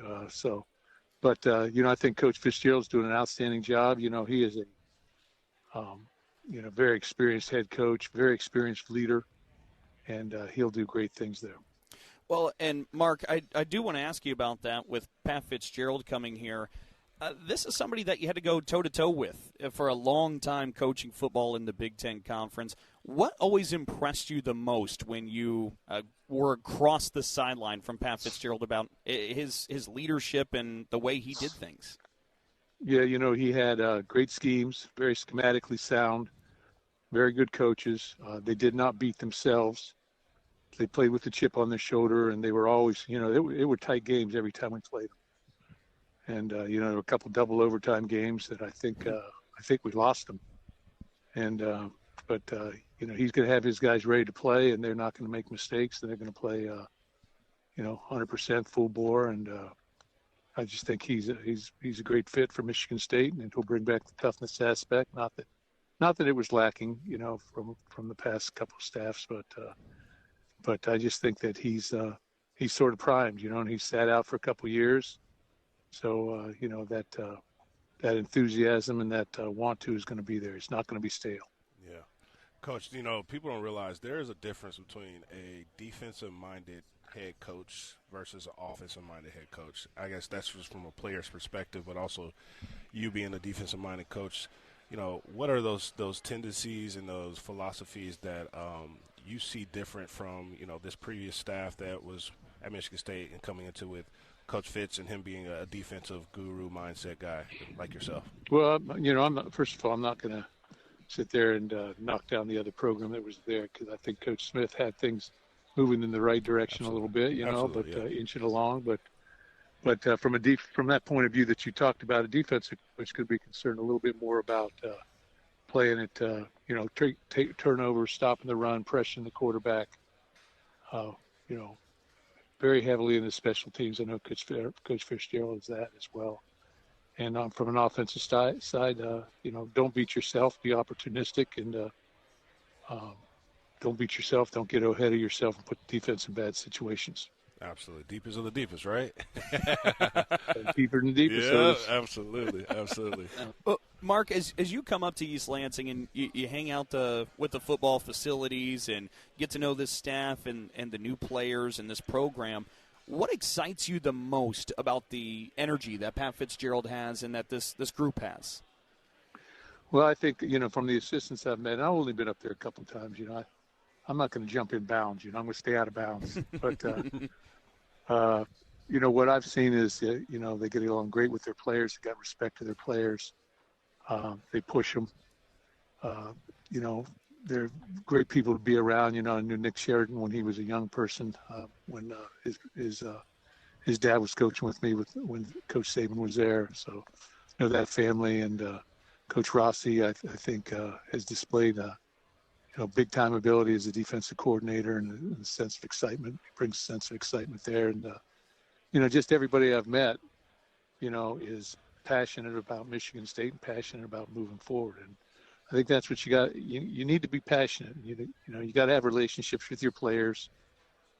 I go through the things that I always talk about. It's got to be based on, a sense of commitment with each other and be able to communicate with each other and trusting each other. And, that's first and foremost. And got to have a passion, got to work, got to be a good person, and got to win. Ultimately, got to win, and all these things formulate to winning, and got to win at a high level eventually.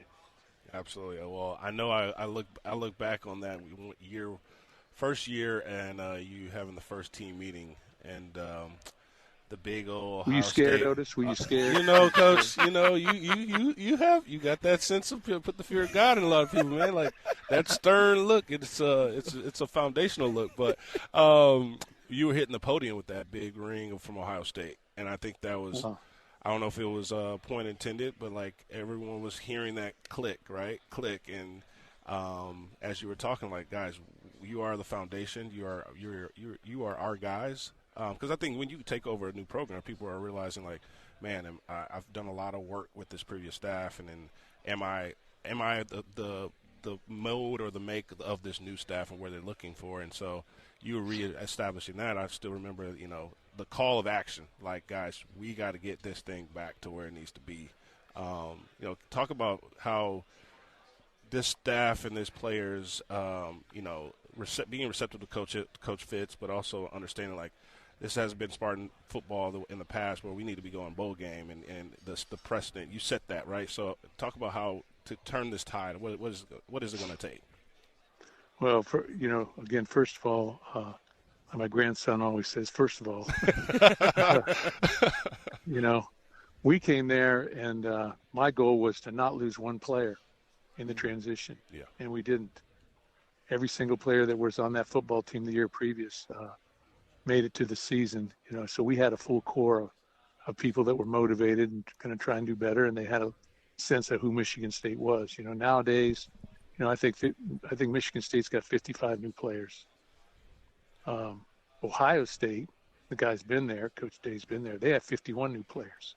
Yeah. So it's a different time and place in that area. So you got to build some continuity, and you got to build some trust with each other, and that's got to be quick. But I do think that Coach Fitz comes in with that mindset, that he wants his type of guys there, and I think people have bought in. Basically, what I've seen when I have been there for short periods of time, I've seen a sense of commitment and excitement, and sort of they're just trying to take steps forward and become polished in the system. Mark, it's interesting because you talk about how the times have changed, and they certainly have in a lot of different ways. But one thing that is still the same is Michigan State is still Michigan State. And we love Michigan State. We know our listeners and the fans obviously love Michigan State. There's nobody better to talk about how special of a place Michigan State is than you. What is it that makes Michigan State such a special spot? Well, it's the people and the history behind it, and I knew that when I came there, same things Coach Fitzgerald's talking about. There's a history there, going back to when Duffy was there, and guys like Gene Washington and Bubba Smith and George Webster and those guys, Herb Adderley. These guys are NFL Hall of Fame guys. Mad Dog Thornhill. I can go on, Brad Van Pelt. And so there was a history there that they had won championships. And, I think once you've done something, you can always get back to it. As evidenced by that in '99 when I think it was Nick's last year. We beat Florida, Penn State, Ohio State, shut out Ohio State, Michigan, Penn State. We beat all those teams. So I knew that there was a possibility that you could do that. And when I recruited for Michigan State at that time, I knew I could walk in and at least get in the game with every recruit. You can at least get an audience. And after that, you got to close it. So when I came back as the head coach, I built on those things, and I built on the people that were already in place, and went to a bowl game the first year. And a lot of people forget, that second year, Otis's senior year, we were playing for the Big Ten championship and the co-championship on the last game with a chance to win 10 games. We were 9-2 going into Penn State. Now we didn't win, but I knew that. I don't know if you remember me, Otis, calling those timeouts. Oh, I do. But, it was a statement like, hey. We'll be back. We'll be back here. Yeah, we'll be back. Absolutely. And in 2010 we went back there and won a Big Ten championship at Penn State. So I know it can happen, and if it's happened before, you can point to the way it happened and the reasons behind it, and you can try and bring that forward again. And I think that'll happen eventually. Yeah. It's sooner than later, I believe. Absolutely. Really neat to see the full circle there too. Mark, I got to tell you too, as we say goodbye. when you retired, I didn't think we'd ever have you on a media day again. But I cannot thank you enough for taking time to join us at a media day here, Mark Dantonio. Thank you for everything. I used to love those. I used to love those. But it's nonstop. I was walking my dog and I was thinking to myself, I'm glad I'm not. You get some weird questions now. Oh, I know. But, yeah. what's your Fitz favorite was saying, song? he was like, man, I'm that done at 4:30. I was like, 4:30? Like, is that Central or Eastern? He's like, it's a long day. He said the favorite part would start beginning with us. I was like, oh, man, I feel good. I feel very grateful for that. It's a long day, a lot of interviews and a lot of different questions asked. And, but after that day is complete, it's football season, and that's what's exciting. That's right. And before I get off, I want to add, I got some Buckeye blood in me, so I have to mention. Yeah. I want to congratulate, publicly Coach Jim Tressel, as his name goes up on the stadium this year. That's awesome. At their first game, and he's now the lieutenant governor and the state of Ohio, and he's done phenomenal things, not just winning football games, but for people. So I want to congratulate him publicly. Will you be there for the ceremony? I will be. That's awesome, man. Full circle, But I'll right? also be there for that circle. first game for Michigan State game against Toledo, too. Oh, yeah, perfect. Well, let me know, man. Dinner's on me. Yeah. Always is, Otis. Always is. Right. Mark Dantonio, we cannot thank you enough. We really appreciate you taking the time. Thanks so much, and go green. Go White. There you have it. Michigan State Spartan legend, Mark Dantonio. His thoughts as Pat Fitzgerald begins his new era as the head football coach in East Lansing. And, of course, besides just being a great guy and a legendary figure, Mark Dantonio is also, as you heard there, Otis's old ball coach. And how cool is that to reconnect that way? It's always cool. A full circle moment where, I've had an opportunity to golf with him at the Meyer LPGA Pro-Am. And just to, hear the stories, he has a memory better than myself because he can go from detail to detail. Yeah, I remember the timeouts, but then, he knows, the why when he was doing it. It was a statement that, hey, we'll be back next year, which, that's a good story because I feel like as former players, we always talk about he has a prophetic type leadership style. Mm-hmm. Like when you talk about you will be the ones and he's at Rose Bowl in Pasadena and does that video with, I don't know, I think it was his daughter maybe filming or somebody was filming on the phone and just people called him crazy when he did that. You will be the ones. What? Oh, what? Okay. And then fast forward, we're at the Rose Bowl on the 100th year anniversary. And just to see where the program got to at the top of the mecca of Spartan football, it's commendable, but also you couldn't write the best storybook of that story. When he took over, we call ourselves the Lost Boys of Never Never Land. We had, it was terrible leadership of the coaching staff prior to. And so him saying, retaining everybody, where in this state of age, if it was today, I mean, half of the roster would have left, right? They would have picked up and left. And so him retaining and saying to us, hey, you are my guys. I mean, I've recruited you, but we're keeping you guys. Don't worry about your jobs. But everyone has got to compete. Best players play.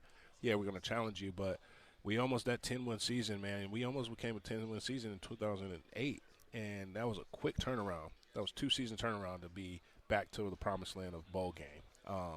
So yeah, that's just to be able to interview him and also him responding that quickness too, as we're out having some adult beverages in the pizza, and it's like, you know what, we need to talk to the coach, see if he does it, and quickly respond. So. That was good. That was a good surreal moment there. That really was pretty awesome, and glad to have it because who's the better authority figure to talk Spartan football than Mark Dantonio? There is none. Oh, there's not. He misses. He doesn't miss all this. He very, I would say introverted. He was on when he was on. He had to do it, but he misses the guys. He misses the team camaraderie of seeing a guy who comes in as a pup freshman. Learn, kind of click, see it click, and then evolve in making plays. That was his passion, purpose, plan of pouring into all of the guys he coached in his tenure. So every time you talk about that, he's like, I just miss the guys. Yeah. Like, you missed the locker room. Everyone's going to miss the locker room. I mean, you missed the locker room, right? So that's he's a good dude, man. I love that guy to death, man. Now, in the moment, it was hard. It was hard, but you realize that the challenges he was challenging you as a young man, has been full circle. You start to complete that and seeing that as you are a father and as you're leading a family. Like, that is the life hard lessons that were hard then, but now you realize why. Yep. And a lot of those guys that he's coached have had that same kind of was it deja vu of like, oh, coach said this back in 2007. So, yeah. As you said, prophetic. I mean, just a prophetic guy. Lansing, 7:30 a.m., WVFN East Lansing. When we come back, we're going to be joined by another member of the broadcast team, the analyst on the Spartan Media Network for football, Jehuu Caulcrick. That's next, as this is the Auto Owners Insurance presentation of the Big Ten Football Media Days on the Spartan Media Network. When we're kids, we're taught to do the right thing. We're taught to say, Thank you. to be honest. Sorry, Mrs. J. And to lend a hand when someone needs help. Here you go, boy. Turns out those simple lessons still make sense. At Auto Owners, we do the right thing because it's the right thing to do. That's simple human sense. Ask your independent agent if Auto Owners makes sense for you. Sometimes we're asked if you need to be a Spartan to be a member of Michigan State University Federal Credit Union. The answer is no. To be an MSU FCU member, you just need three things. 1, you love saving money and earning cash back. 2, you have a passion for supporting your community, just like we do. 3, when it comes to your future, you prefer to dream big. If this sounds like you, visit msufcu.org to get started. Of course, if you want to cheer on MSU, we're totally on board with that too. Go green. Meet, greet, and compete in Michigan's capital city. The Lansing Sports Commission is dedicated to helping you host your next athletic tournament or event in Greater Lansing.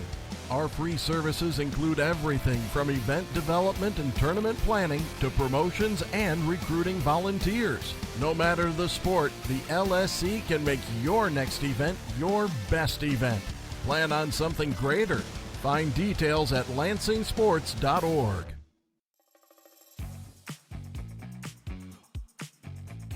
Welcome back to the Windy City, Chicago, Illinois, here at Hilton, Chicago, downtown, as we continue on with the 2026 Big Ten Football Media Days presented by Auto Owners Insurance.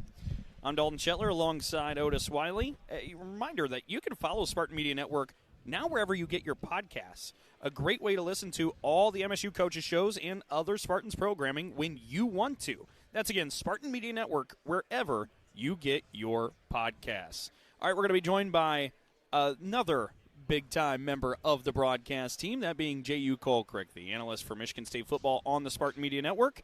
And we'll get his thoughts as he's enjoying some even warmer weather than where we are. Let's go ahead now and have that conversation with Jehuu Caulcrick.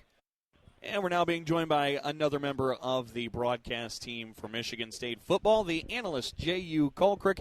Jehuu, thank you so much for taking the time coming up from the Sunshine State, I understand. How was the trip with the family? Yeah, a great family trip. Good to, just get a reset before the football season starts. We did a little Disney. We did the resorts. Got a lot of sun. I got a lot of color. Pun intended, huh? Color analyst, okay. How's those pockets, my man? How's the pockets? The pockets are dry. The pockets are dry. You don't leave Orlando. It's not like Vegas where you could win. There's a potential to make your money back. Nope, it's gone. Just a loss. Well, Jehuu, let's talk a little bit about this Michigan State football team because we've got a lot going on with the show today. Pat Fitzgerald swinging by, players. We talked with Mark Dantonio, but there's a real energy around this program with Pat Fitzgerald leading the charge. Curious what you've been able to pick up from a pulse standpoint heading into the season. You hit the nail on the head, Dalton. There is that word energy going into Michigan State football this year that hasn't been there the past couple seasons. So that's something that Spartans fans should be really excited about, that resurgence of Michigan State football. And then, Fitzgerald's a guy that's coming in. He hasn't coached in, a few years. I mean, no disrespect to the high school team, the state championship high school team that he was a volunteer assistant on coaching. But, he hasn't coached at this level. So I get that sense of hunger from him to get back and prove that he's still a hell of a football coach. And something that really excites me with him is the collection of coaches that he has around him, guys from all different areas of collegiate football. You see that big splash coming in, the special teams coach coming in from Iowa. And we knew, at Michigan State the past few years, we've lost games, especially to Iowa, because of special teams. And so bringing in a different array of guys from all over the country, I think that's going to be something that's a hidden factor, going into the season. Yeah, Jehuu, you talked about Coach Fitz being out, and being able to kind of survey or look around like what's happening in the state of college football as he did some visits around major programs. And when the day would come and he got the call, he was like, all right, I basically took some pain, some gains, and how to really run a successful program. We talked to Coach D this morning, and he talked about the transition of when you take over a program for year one. Walk us through what your experience is, what a Coach Fitz has to do to kind of establish this in year one, and really expectations of Spartan Nation of like getting the program back to where it needs to be. Yeah, so for Coach Fitz coming in, similar to Coach Dantonio when he first came in, my senior year, your junior year, Otis, at Michigan State, you have to establish that foundation. And the foundation of a house, the foundation of a structure is the strongest part of the entire building. So he has to establish that foundation right off the bat. And when you're establishing that foundation, what type of football team are you going to be? What's the identity of Michigan State football? That's the question. That's that foundation. If a team's running a scouting report on Michigan State, they can say, hey, these guys, they're going to play for 4 quarters. They're going to be tough. They're going to be physical. Those are the things that he has to establish early in that mindset, going into training camp. And the players have to buy into that. And so far, from what I'm hearing, from what I'm seeing, there's a lot of buy-in going on in East Lansing. Well, I was going to say, you talk about toughness, and that's something that Pat Fitzgerald was talking with us about, too, the identity and being tough, getting back to Michigan State football. Look, Jehuu, you were a star running back when you wore the green and white colors down there on the field. Michigan State is trying to reestablish and resurrect maybe the identity of pound, green, pound, and getting back to charging the football. Cam Edwards comes in, a transfer from UConn. He's an 1,000-yard rusher, ran for more than 1,200 yards last season. How excited are you about Cam Edwards in maybe the potential for the rushing offense to get back to what we know? Yeah, I'm real excited for Cam Edwards going, in spring ball, had an opportunity to catch a couple practices, see him out there, and just his explosiveness that he runs with. And he's the type of player that he can break it at any point in the game, and he has the physical tools to run a guy over as well as the shiftiness to make someone miss. The last time we took a running back from UConn, now he's playing in Atlanta with the Falcons, Nate Carter, so hopefully, that transcends, we find a nice little recruiting hotbed from UConn running backs. But, I think establishing that run game is going to be huge. And, but you got to get those guys up front. The offensive line's got to come up front. And if they want to have that focus and that mindset of, hey, we're going to be a pound, green pound, it's going to start with that offensive line. Jehuu, I'm going to take you back from last season as we look to have let's knock on wood, but also better success for this season. But I take us back to those games where we were on the road, and the 3 games that we knew we were winning, and then we just kind of crumbled at the end and couldn't walk out there with the W.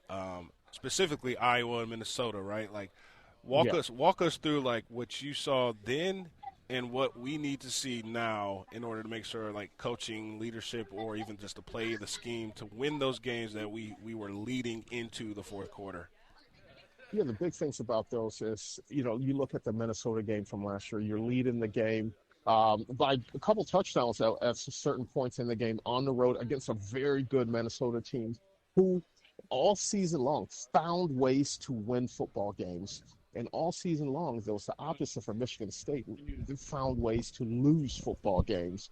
So that mindset has to shift. The players in that locker room, players going into training camp, they have to go with that sense of belief that we belong here. This is the Big Ten. This is the big stage. We belong on this. And every time we step on the field, they have to have that mindset of we're going to win this game. We're not hoping to win. We're going to win. Jehuu, I want to ask you, because we obviously talked a little bit there about Cam Edwards, but overall, we're talking about a Michigan State football roster that has 62 newcomers coming to this program. We know in the receiving room, Krishan McCray is back, as you like to call him, Big Play McCray. Rodney Bullard is a name that a lot of fans are familiar with, but who are the playmakers for this Michigan State team? I think the receiving room there is going to be a committee by committee. It's going to be receivers by committee, but I'm expecting a big year from Krishan McCray. I think with the way that Pat Fitzgerald's mindset is, he's going to figure out a way to get the ball in the hands of his playmakers. And Krishan McCray is a guy that's electric in the slot position. You can do a little swing pass out to him, a now screen, a quick tunnel screen to him. That's just as easy as, handing the ball off or doing a toss sweep. And what that does as well, those are called high percentage plays, and it's confidence builders for quarterbacks. You have a young quarterback in Alessio Milivojevic that's coming into the fold as, the full-time starter going into the season. You're going to want to build his confidence throughout the season and getting the ball in his playmakers' hands and having them create explosive plays throughout the game. That's going to build his confidence, and then you can take those shots downfield to a speedster like Bullard. Yeah, Jehuu, you had the pleasure of playing against a Pat Fitzgerald-led defense, obviously, as the head coach of Northwestern. What do you take from that experience, knowing that he's coming over into Michigan State and, taking over the tradition, understanding that there's expectations, but what do you think Spartan Nation is going to see based off of your experience when you're witnessing playing against a Pat Fitzgerald-led team? Yeah, so, when we played Northwestern, the scouting report on the defensive side is an active defense. In the backfield, you have to keep your head on a swivel because you have the offensive line. There's the defensive line that they had at that time were very athletic guys that could move. They could run TE stunts and stuff in the middle there. And what that does, it frees up, holes for the linebackers to be able to come clean into the backfield. So I'm excited for this defense to see what it's going to look like because it's athletic. It takes athletic guys to run this type of defense that Fitzgerald's going to be bringing into Michigan State, and I think we have the guys that are able and capable to do that. Well, Jehuu, let's stay with that defense for a moment too, because as I take a look at the roster and some of the different groups, you look at Jordan Hall, who's here in Chicago representing Michigan State today, leading that linebacking room. That linebacking crew seems to maybe be the strength and the anchor across all position groups for the squad. Do you feel the same, and what makes them special? I feel like they're special because they've gelled. I think they're a close-knit group of guys that they're athletic and they're very competitive. You got a guy like Jordan Hall who is the heart and soul of that Michigan State defense there. He's a guy, he can dissect plays very well. He reads the run very well. A little hiccup, the only minus I would say that he worked on in the offseason in Jordan Hall's game is his pass coverage defense, covering backs out and everything of that nature. But I think, Jordan Hall leading that defensive unit there. I'm excited to see that. And on the corners, you got Charles Brantley coming back. To Michigan State, it says a lot when you go away and you come back. He could have gone to another school, but coming back to Michigan State, knowing that something special is in this program. Jay, you hit the nail on the head of Fitzgerald. I just used one of your pun intended statements there. You hit the nail on the head, Dalton. Fitz was talking about how Jordan Hall is the only 4-year starter, which is rare now. Like, it's rare of guys that's been at one institution for 4 years with 3 different coaches. Speak to the testament of, that is a true leader of sticking with us in the mud, in the deepest dark days of all the transition of leadership and coaches, but him staying with Michigan State tell Spartan Nation like what a true testament to his character, his integrity, and him being the head of our leadership in the football team. Yeah, it's absolutely huge. You know, he's got in today's day and age with the landscape of college football, he could have gone somewhere else for a lot of money. Yeah. But he knows there's something special here. He believes in both the defensive coordinators, and then, you know, seeing a guy like Max Bola coming back to, you know, rejuvenate that energy in the defense so Coach Rossi can have a full scope of the entire defense. You know, Coach Rossi is his guy. So I think, you know, that says a lot about what's being built in East Lansing. You know, we talked with Pat Fitzgerald a little bit about this coaching staff, and we talked there about Joe Rossi. You mentioned LeVar Woods coming over. There's a lot of momentum with what Pat Fitzgerald's quickly been able to assemble in East Lansing. But somebody who wasn't in the locker room the same years you were, followed you, Max Bola is now back, and he's the co-defensive coordinator for this group. That feels – I know the fans have been very excited with Max coming back and returning, but it feels like it's really bolstering and maybe amplifying kind of that Spartan dog culture in that locker room again. Yeah, it definitely is. And, you know, having Max, who had so much success when he was a player here at Michigan State, and then when he left Michigan State, I don't think he's had a stop that he hasn't had success. He was in Alabama for a bit, and then we see the past few years what, you know, they're able to accomplish at Notre Dame. So the guy knows what it takes to win. He's been in these linebacker rooms. He's been in these defensive rooms. He's been in these team rooms that they've had winning culture. And so he's going to bring that with him to Michigan State for the guys that are currently on the roster. And also, too, he's going to bring that on the recruiting trail to get guys here to Michigan State to help. You know, when we talk about that basement, that foundation level there, now when you start stacking stories on top of the house, he's going to bring those in as well. Jay, you were like within a month from kickoff, which is wild to think about as you're coming on the tail end of your family vacation. What expectations are always high, right? Like Coach Fitzgerald is saying, is like we're in the talk it phase, and now we got to be doing it. And he's excited for camp, but what are you looking to see from expectations when they run out of Spartan Stadium out that tunnel against Toledo on Friday? Yeah, I'm looking to see a team that plays 4 quarters, a team that comes out fired up, play with enthusiasm, feed off the crowd. And I'm also looking at the coaching staff to see how it adjusts in the games. And I'm looking to see a team that, on paper, if they should beat a team in a dominant fashion. Get back to that style of that brand of football. That's what I'm looking to see. And, you know, the season, it can go either way with today's college football. You never know. There isn't a true, you know, blue blood anymore. So Michigan State coming into the conference, I believe we're the oldest team in the Big Ten, you know, so that maturity level should be able to kick in, and finishing games, playing 4 quarters is what I'm looking for, you know, the first couple games into the season. Well, Jehuu, Otis mentioned the football season's coming up, and Jehuu, you're a pretty excitable guy. You've got a lot of energy. We've talked a lot about energy.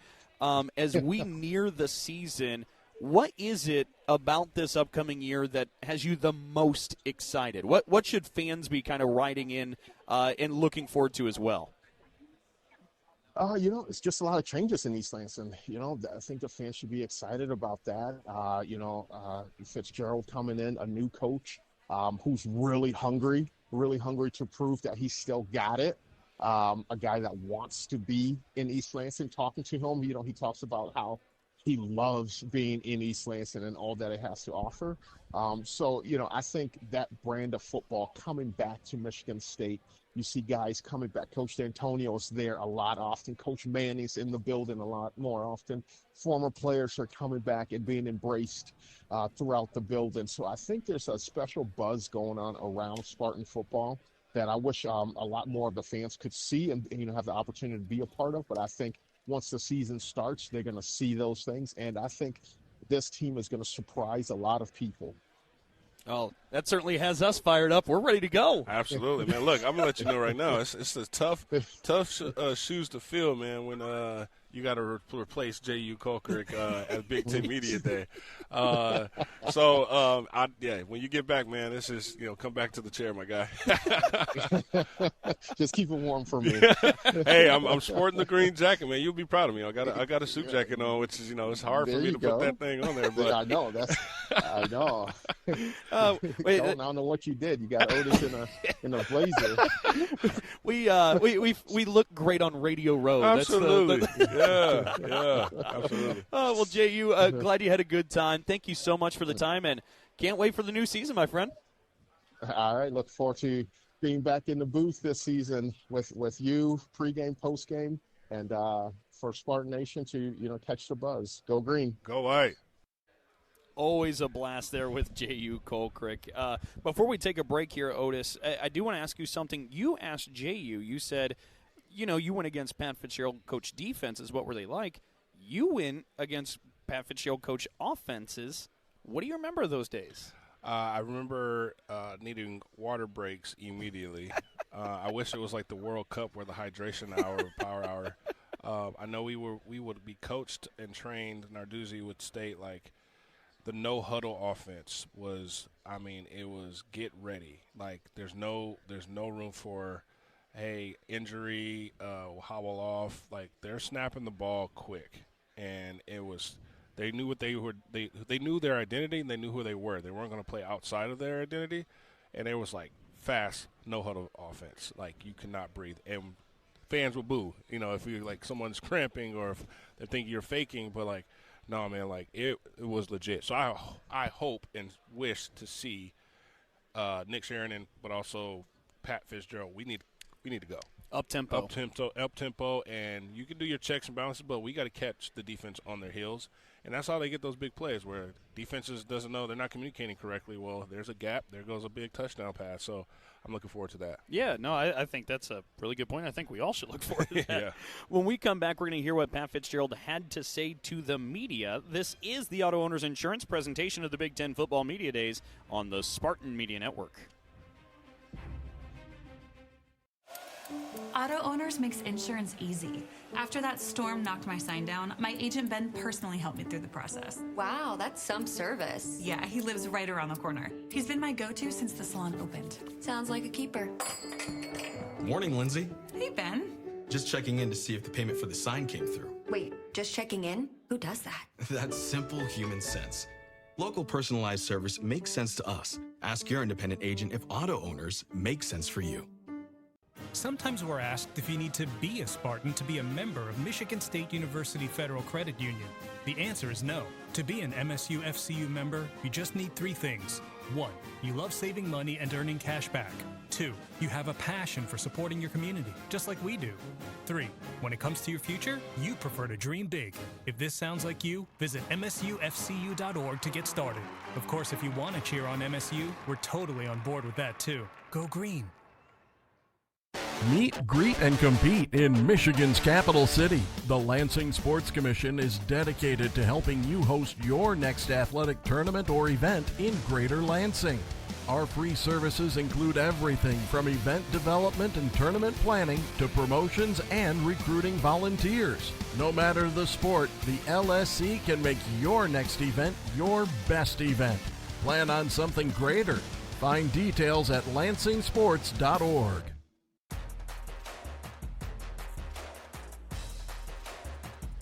You're tuned in to the Big Ten Football Media Days, presented by Auto Owners Insurance. You're in downtown Chicago. I'm Dalton Shetler with Otis Wiley. Auto Owners Insurance, simple human sense. Ask your independent agent if auto owners make sense for you. Earlier today, as the 6 coaches that were here on day 2 of the Big Ten Football Media Days spoke to the media, Pat Fitzgerald was number 2 in that lineup. Of course, we already had our conversation with him, but this is the press conference he had as he spoke to the media earlier today. Once again, Michigan State's Pat Fitzgerald. It's been an incredibly busy few months for us up in East Lansing, and fired up for 7 days from now to get going in training camp. I feel really great about our staff and our young men heading into the season. You know, Michigan State's a special place. You can achieve championships and get a great degree from a great school. And we're looking forward to taking this program back to where it belongs, to the highest level. I said at my press conference when I got introduced that toughness was born at Michigan State, and that's how we're going to play. We're going to play smart. We're going to play tough. We're going to play with discipline, and that's what we've been working on the entire offseason. Like I said earlier, I can't believe that camp starts in 7 days, and I can't wait to get back on the field with the guys. We've had a really productive offseason.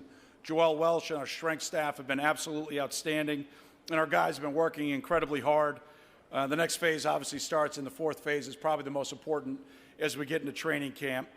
We brought 3 incredible student athletes with us that for our fans really need no introduction, but for everybody today, senior linebacker Jordan Hall. It's his 4th year in East Lansing, our only senior that's been there for 4 years. He's been a role model on and off the field. When he made the decision to stay as a Spartan, it was a huge, huge boost for our locker room. Was a captain last year. He's also our team's AFCA Good Works team nominee, and he's 2-time academic All-Big Ten honoree. He's an outstanding middle linebacker. He loves the game, but he's just an all-around just special, special guy. Our quarterback 1, Alessio Milivojevic. He's back home here in Chicago. He's a young man from out in Naperville. He's our unequivocal team leader. He's met with every player that we brought on campus during the portal. That was twofold. He's smart enough to get a free meal, and number 2, also a great leader to get to know the guys that we were trying to bring in. But he's just got all the leadership skills that you're looking for, that it factor, and we're excited for him to lead our football team this year. And then Nikai Martinez, 5th-year safety coming back from last year. He's an unequivocal team leader. He's determined. He's focused. And he's exactly what you want to call a glue guy that keeps the entire football program together. So I'll wrap it up. I know you all have a lot of questions. Maybe I'll answer some of PJ's questions that you guys didn't get to ask him. Just joking, but great job by my good friend PJ. But it's an honor and privilege to be the head football coach at Michigan State. I'm honored to be back in the Big Ten and look forward to getting the Spartan program back to where it belongs. And a big thank you to Spartan Nation. They've been so welcoming to myself, my family, and our entire staff and all of our newcomers. So we look forward to making you proud, and we can't wait to be in Spartan Stadium in 37 days as we get ready to take on Toledo. So with that, I'll answer any and all questions that you may have. Coach, on your left side, second row. Paul M. Banks, thesportsbank.net, USA Today Draft Wire. Good to have you back in the conference. Pat, it's only been about 3 or 4 years, but it feels like so much has changed. What to you stands out as changing so rapidly and so fast in the college football landscape since you were last a head coach? Yeah, Paul, it's great to see you. Thanks for the question. I think the biggest thing that's changed is basically the end of your season until you start the spring semester. So the retention of your roster, and then obviously the acquisition of talent that you get through the portal. That's the biggest change. Yeah, there's a financial component to it and rev share, NIL, and all that, but to me, that's been the biggest change. Guys want to be developed. They want to be coached. Our staff motto is to be the best player development staff in the country, and guys want that, and we're going to do it holistically. You know, our first semester, you know, we've got great student athletes. We had a 3.22 team GPA, the highest in program history. Mandy and her team do an unbelievable job with our academics. Like, our guys want that, and they embody that. So it's bigger than just kind of maybe the things that are covered in the media. Guys still want to be developed holistically. Coach, on your right side, first row.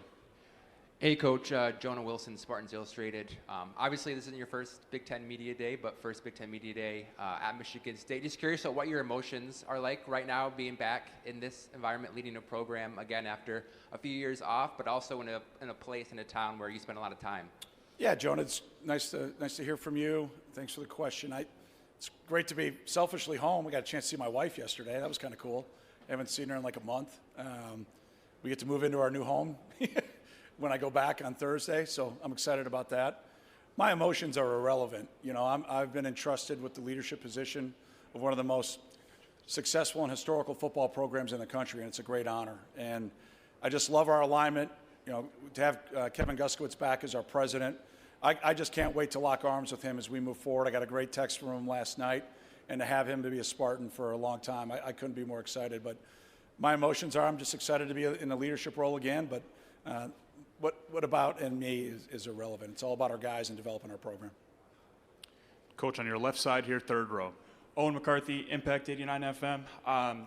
You said after the spring game in your press conference that you only had 3 defined starters for week 1. Has the off-season program kind of determined any of that for you?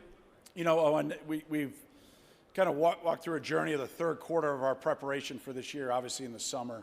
And I feel great about our competitive depth. That's what's jumped out to me over the summer. You know, I think most importantly, like with our offensive line, there's 10 or 11 guys that are competing for starting roles. When I took over the program, it was a very different story. I look forward to seeing how this plays out in the first maybe 10 to 14 days of training camp. Not only that position, but every position as we start to solidify our roster. I think for the Spartan Nation, especially early, you're going to see us play a lot of players.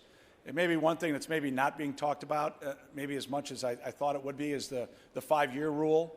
There's no more redshirting. So we have access to our entire rosters. I think that will be a huge change as we move forward throughout the year, where you're not having to navigate the 4-game, are we redshirting, are we playing game, and then beyond that, the ability to have your entire roster that you can continue to develop to have those guys ready, and as a motivator for no matter who's on your roster, young or old, there's an opportunity for you to play.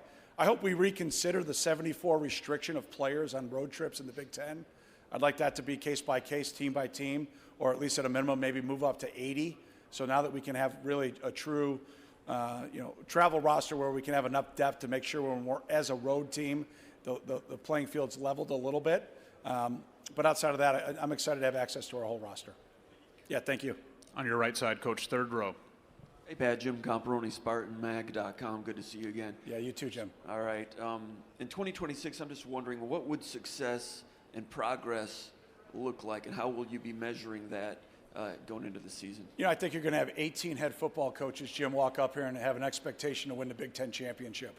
And if you don't have that expectation, I don't know why you do it. I have no idea why you do it. And that's our expectation. And when I was a student athlete, I heard this guy once say, we're going to take the purple to Pasadena, and people laughed at him. And we're going to take the green back to being Big Ten champions. And we're going to do it with everybody. And we need everybody. Like Tom Izzo, he's been a great mentor, a great friend, his staff, the Spartan Nation. We had Spartan DogCon last week. And to see all the guys come back, we stand upon their shoulders. We're going to draw upon their wisdom, their success. We're going to have them educate not only this team, but our teams moving forward. And we're going to get back to playing tough, hard-nosed Spartan football that's going to make our fan base and Spartan Nation proud. You know, expectations are to win the Big Ten championship, full stop. And if a head coach walks up here and doesn't say that, then I'd want to check their pulse. Coach on the left side, fifth row. Steve McGarvey, Associated Press. You talked about how much things have changed, but I'm wondering specifically the depth of the league. How different is it now versus when you were in the Big Ten last time? Yeah, Steve, you know, when you go to 18 teams and you add the 4 teams we added from the West Coast, we added championship-level teams. So the competition is at an all-time high, and that's what prospective student athletes out of high school and then transfers want to be a part of. They want to compete at the highest level. They can showcase their skills, and they want to have an opportunity to win championships with great guys and then go on to play on Sunday. And there's no better conference to do it than the Big Ten. First row, Coach, on your right side. Good morning, Coach. Erie Martin, a Big Ten student U with the University of Illinois. You're coming back into the Big Ten Conference, like you just stated, after 17 years and tenure in an unfortunate situation at Northwestern. Are you playing with sort of a chip on your shoulder with that? And was coming back to the Big Ten a big part of your decision to come to Michigan State? Yeah, well, when President Guskowitz came to see me, and it happened fast, and Jay Batt, I was praying and hopeful that it was going to work itself out. I wasn't going to walk to East Lansing. I was going to sprint. And the opportunity, once it was presented to myself, Stacy, and our family, it was a no-brainer. And it's been even better. Since the moment we walked off the plane and everybody mentioning welcome home, we felt that every day. Not only myself, my family, our staff, our support staff, and our players. And we're grateful for that for everybody in the East Lansing, Mid-Michigan, and Spartan Nation. I wouldn't say I have a chip on my shoulder. I wouldn't say our program has a chip on our shoulder. I'd say we have a bag of chips on our shoulder. I'll leave it at that. Coach on your left side, fifth row. Hey, Nick from Roundtable Sports. My question is, you've already mentioned Jordan Hall and Les being these leaders of the team immediately as you came in. Is there any player that has surprised you with their vocal leadership since you've arrived? Yeah, Nikai for sure. Nikai Martinez has been outstanding. I mean, that's when you talk about like a glue guy. You know, he from the minute that he made the decision to come back and be a Spartan, it was all over his face and in his eyes, and he's backed it up with his action. Everything he does is about holding himself and his teammates accountable, and it's been a joy. It's ecstatic, just like Jordan and Les, when they decided to come back. But, when I bet with Joe Rossi about, who was critical to make sure they came back, one of the first names that came out were Nikai Martinez, and he's backed it up every day. On your right side, Coach, second row. Tim May, the Tim May Show. I was wondering, Pat, as you sat there, though, in that interim, that sabbatical, what did you come to grips with yourself and stuff? What did you find that you wanted to change maybe about your approach? You know what I mean, during that time? Like, I remember talking with Urban Meyer about that in between Florida and Ohio State, and he changed a lot of things about himself. What did you do?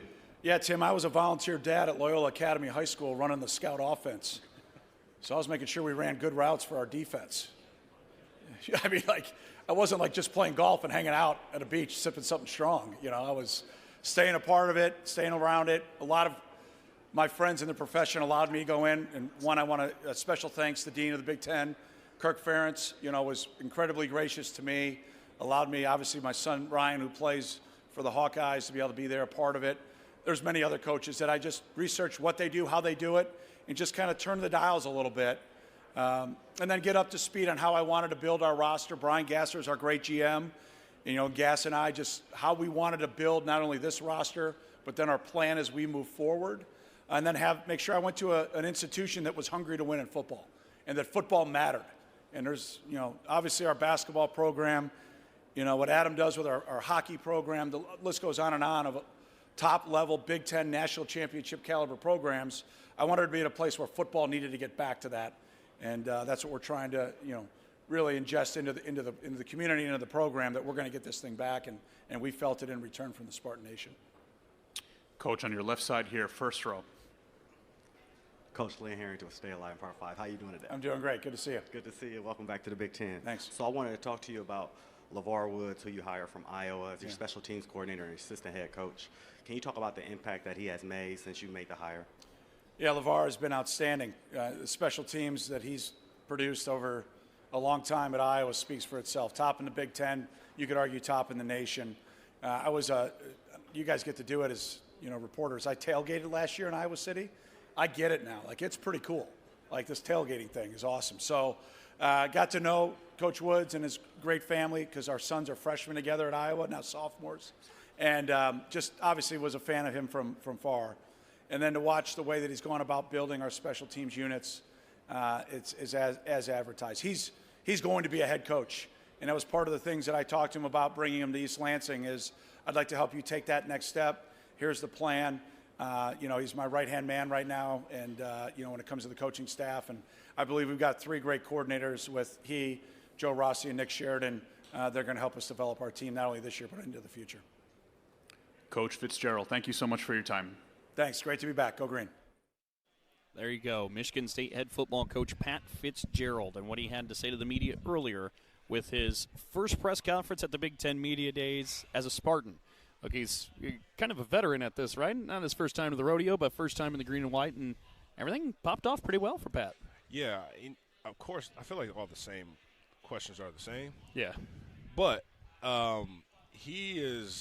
he can do that in his sleep, right? I think he can. So it's just how he prepares or props up what's to come. So it's just always looking at the review of what's happened when he's taken over. I mean, when he took over, you saw it, Dalton. He was immediately embedded into the culture, takes the mic at halftime or during one of the timeouts at basketball.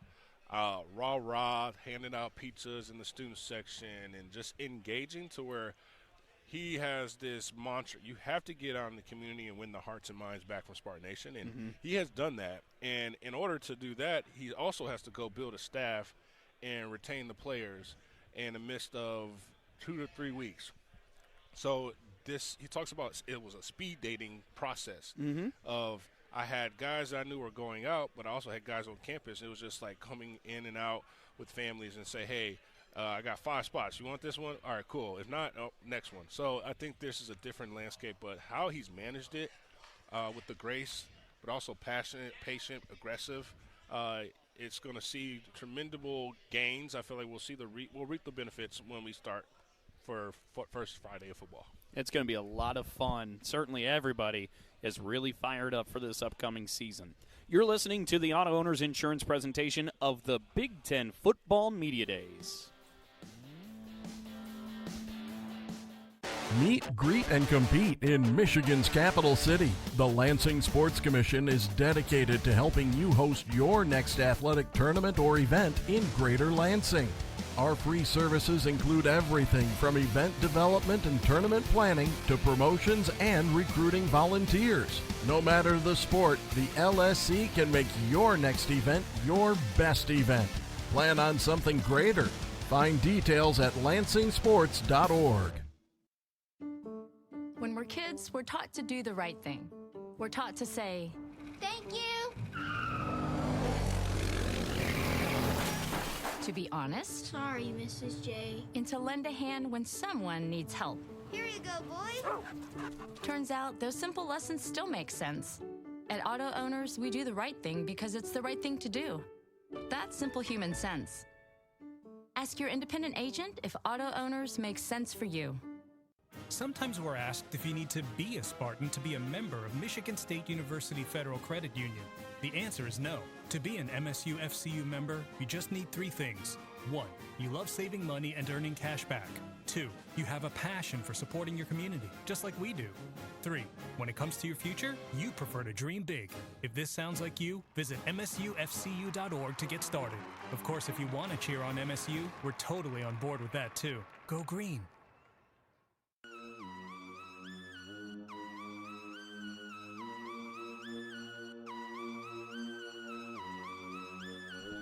Thanks for joining us here for the Big Ten Football Media Days presented by Auto Owners Insurance.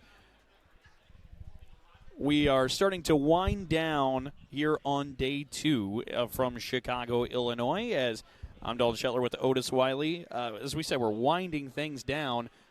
We may end up being joined by one more person we'll end up seeing here in just a moment. But nonetheless, we did want to talk a little Big Ten football here, Otis, while we have a moment, because the sand in the hourglass is starting to run a bit thinner.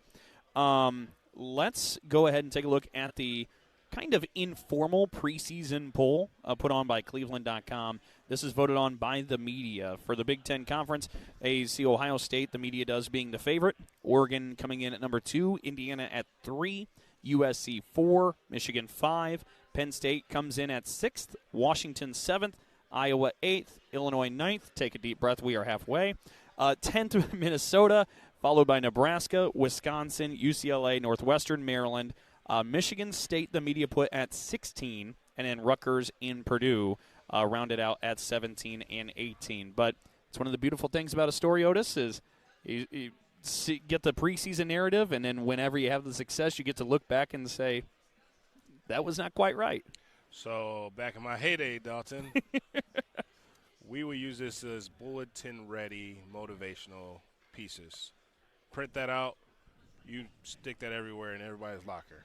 Like, we have no one counting us in, and we all know what we have, and so let's go shock the world. Yeah. And that's where I look at from, as you name those, like, yeah, those are proven success programs from last season, but they don't know what we know as we've been building behind the scenes. So I think it's a motivational piece to this. This is all fluff and all talk at this point, right? Yep. Like, once you strap up the helmet and you got to hit, starting for football kickoff, like, none of this is worthy of anything besides motivating us to climb those ranks to prove not only the doubters wrong, but, like, just prove us right. Yep. So that's how I look at that. Well, and that's everybody always needs some kind of fuel, some kind of gasoline, and this doesn't have to be your primary source, but it doesn't hurt if you're a Michigan State Spartan. Okay, as we said, we got some Big Ten different conversation points. We still have some audio from day 1 that we need to empty the clip on here in this segment before we start to wind down. Penn State, we mentioned there are 4 brand new head football coaches to programs in the Big Ten Conference, Penn State being one of them. And look, the media has the Nittany Lions coming in at number 6 so far in this preseason polls we just went through. They get the new head coach, Matt Campbell. He brings a lot of the Cyclones from Iowa State with him, including his quarterback, Rocco Becht. And Rocco talked yesterday on the Big Ten Network about why he decided to follow Matt Campbell. Yeah, he's super humble. I mean, you back me up here, but his door is always open. Whether you're a scholarship guy, a walk-on guy, no matter who you are on the team, you can go out there and talk to him. He wants to learn about your life. He wants to learn about your background.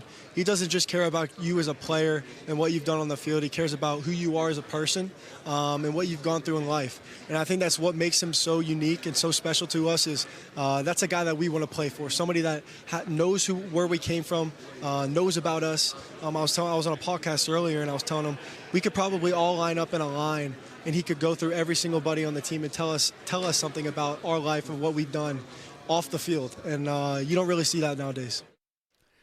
And that's, again, Rocco Beck talking about his head football coach, that being Matt Campbell. I want to switch over, and I was taking a look down at my notes because Michigan State on the schedule this year will play against Wisconsin, a road trip at Madison. That'll be on October 3rd.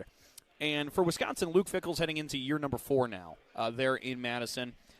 It's been a bit of a slow start. Honestly, a lot of it, Otis, it feels like injuries, especially to his quarterback. It feels every single year that ends up being a thing for the Badgers. The main thing is if Luke Fickell and the Badgers can stay healthy, get healthy. But year 4, this is where you're wanting to see that program take a step. And again, as we said, they will play against Michigan State this year. But your thoughts on that matchup coming down the pike? Yeah, historically, Wisconsin-Michigan State matchups, those are the brutal heavyweight battles. We play the same similar size style of play, but like now with new coaches, we're yet to see a Nick Sheridan offensive play here. But back in when we played them in the past, it was always run heavy. Who can run the ball best and get the most yards wins the game, and the defense got to make the stops. I mean, if you look at the schedule. Last time, obviously, we played them, we won in double overtime. Mm-hmm. I mean, that goes to the testament to you have to go beyond the distance and play to the final whistle. And this is one of the series we've leaded. Fortunately, we lead this series 30-24. But, dude, Madison is a place. Camp Randall, dude, it is a place that you have to simulate in practice to be prepared so that you don't have the shocking factor that when you show up and you see hear the environment, the loud jump around third quarter, like you have to prepare for that in practice leading up to the game, so you're not shocked. But this is going to be a good heavyweight battle of like they both have something to prove. Michigan State has one. It was underwhelming season. Wisconsin as well. Now reunion with Tressel, Mike Tressel. Mm-hmm. Being the Michigan State roots and as a linebacker, being that D coordinator, you'll see that I'm sure he's looking his chops to be like, hey, this is my opportunity to fully, go guns galore against my former employer, right? So yeah. I look forward to seeing that. Well, and then you think, too, I mean, you talk about the series history. It was the first ever Big Ten championship game. I mean, who knows how many more. Oh, that Russell Wilson one. Oh, gosh, man. Well, the punt. I can. The punt, right? It was was the yeah. Well, maybe I can heal the burn if he was pushed in the back. I healed the burden right That's there. That's fair. Well, I was going to say if you go back to the regular season and it ends on the rocket play, yeah. Keith Nickel catching the ball and crossing the end line, one of the classic finishes in Big Ten football history. But all that to say, Luke Fickell was talking with the media yesterday, and this is what he had to say about maybe the adjustments that this program had to make, and he included. Probably have not recognized this. Over the last 9 months, there's been a hell of a lot of changes. And to the naked eye and to the fan, I don't know that you could see them all. But to the people from within the program, meaning the players, the coaches, the people that are really close to this team, have seen and felt a difference throughout this entire program. And I'm standing here today in a lot different place than I was in the last 3 years. And I really do mean that. Now, I don't have all the answers, and I'm not saying that we're someplace far off from where we have been, but what we are much different in is our leadership. And about 9 months ago, midway through a season, there were some things that started to happen, and we could have gone one direction or the other, and we were in a really tough situation. But there was some youth within our program that really started to grow and took over in a way that was really, really healthy for us. And we had a group of veteran leaders that kind of understood what was happening and saw it and embraced that as well. And it's really, over the last 9 months, put us in a position that is far, far different than we ever have been since I've been here. And as we said, this is year 4 for Luke Fickell there in Madison. The Badgers are trying to turn that corner in year 4, and that proves to be one of the big tests for Michigan State. Again, I believe that's the second game, Big Ten game of the season for the Spartans. Yes, confirmed. It'll be the first road game in the Big Ten for Michigan State. It'll be the first game after hosting Nebraska for conference play. So we'll see if the Spartans are ready for that. When we come back, we'll wrap up with a little bit more Spartan football talk and say goodbye and count you in 37 days away from the kickoff of the season. We got all that to finish things out down the home stretch in just a moment. This is the Auto Owners Insurance presentation of the Big Ten Football Media Days on the Spartan Media Network. Auto Owners makes insurance easy. After that storm knocked my sign down, my agent Ben personally helped me through the process. Wow, that's some service. Yeah, he lives right around the corner. He's been my go-to since the salon opened. Sounds like a keeper. Morning, Lindsay. Hey, Ben. Just checking in to see if the payment for the sign came through. Wait, just checking in? Who does that? That's simple human sense. Local personalized service makes sense to us. Ask your independent agent if auto owners make sense for you. Sometimes we're asked if you need to be a Spartan to be a member of Michigan State University Federal Credit Union. The answer is no. To be an MSU FCU member, you just need 3 things. 1, you love saving money and earning cash back. 2, you have a passion for supporting your community, just like we do. 3, when it comes to your future, you prefer to dream big. If this sounds like you, visit msufcu.org to get started. Of course, if you want to cheer on MSU, we're totally on board with that too. Go green. Meet, greet, and compete in Michigan's capital city. The Lansing Sports Commission is dedicated to helping you host your next athletic tournament or event in Greater Lansing. Our free services include everything from event development and tournament planning to promotions and recruiting volunteers. No matter the sport, the LSC can make your next event your best event. Plan on something greater. Find details at lansingsports.org.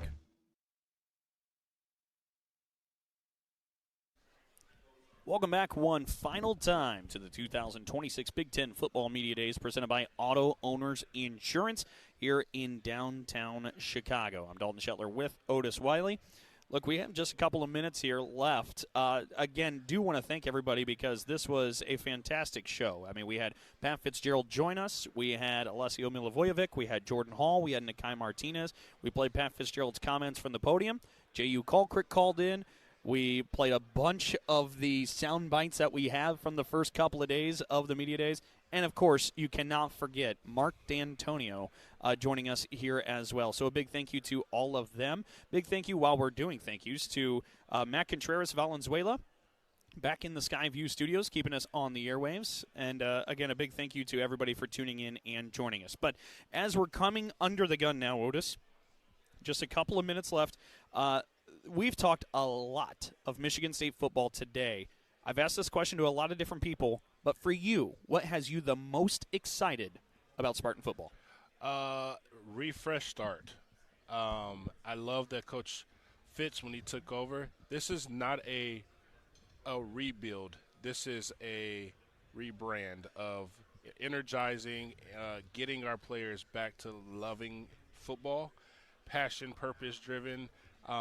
And if you love football, you're going to see a humongous difference in flying around and going the extra mile and the extra effort and finishing games. And I'm excited to see that where we're not guessing who's coming off the bus.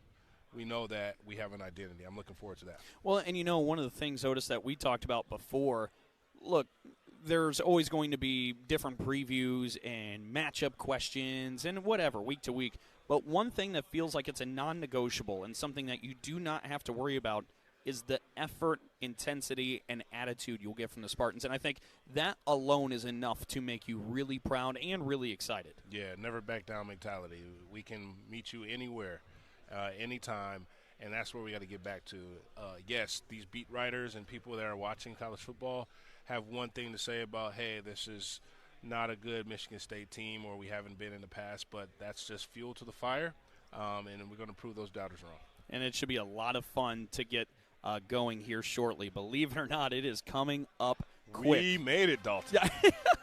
We did make it. This was a lot of fun. As we said, we're making it towards the football season. Again, kickoff September 4th, Michigan State against Toledo. That'll be at Spartan Stadium on a Friday night under the lights. We're really much looking forward to that. Again, a big thank you to everybody who helped out here today, and thank you to everybody who tuned in and joined us. For one final time, until that opening game against Toledo, I'm Dalton Shetler, alongside my partner Otis Wiley, saying so long and go green. Go white.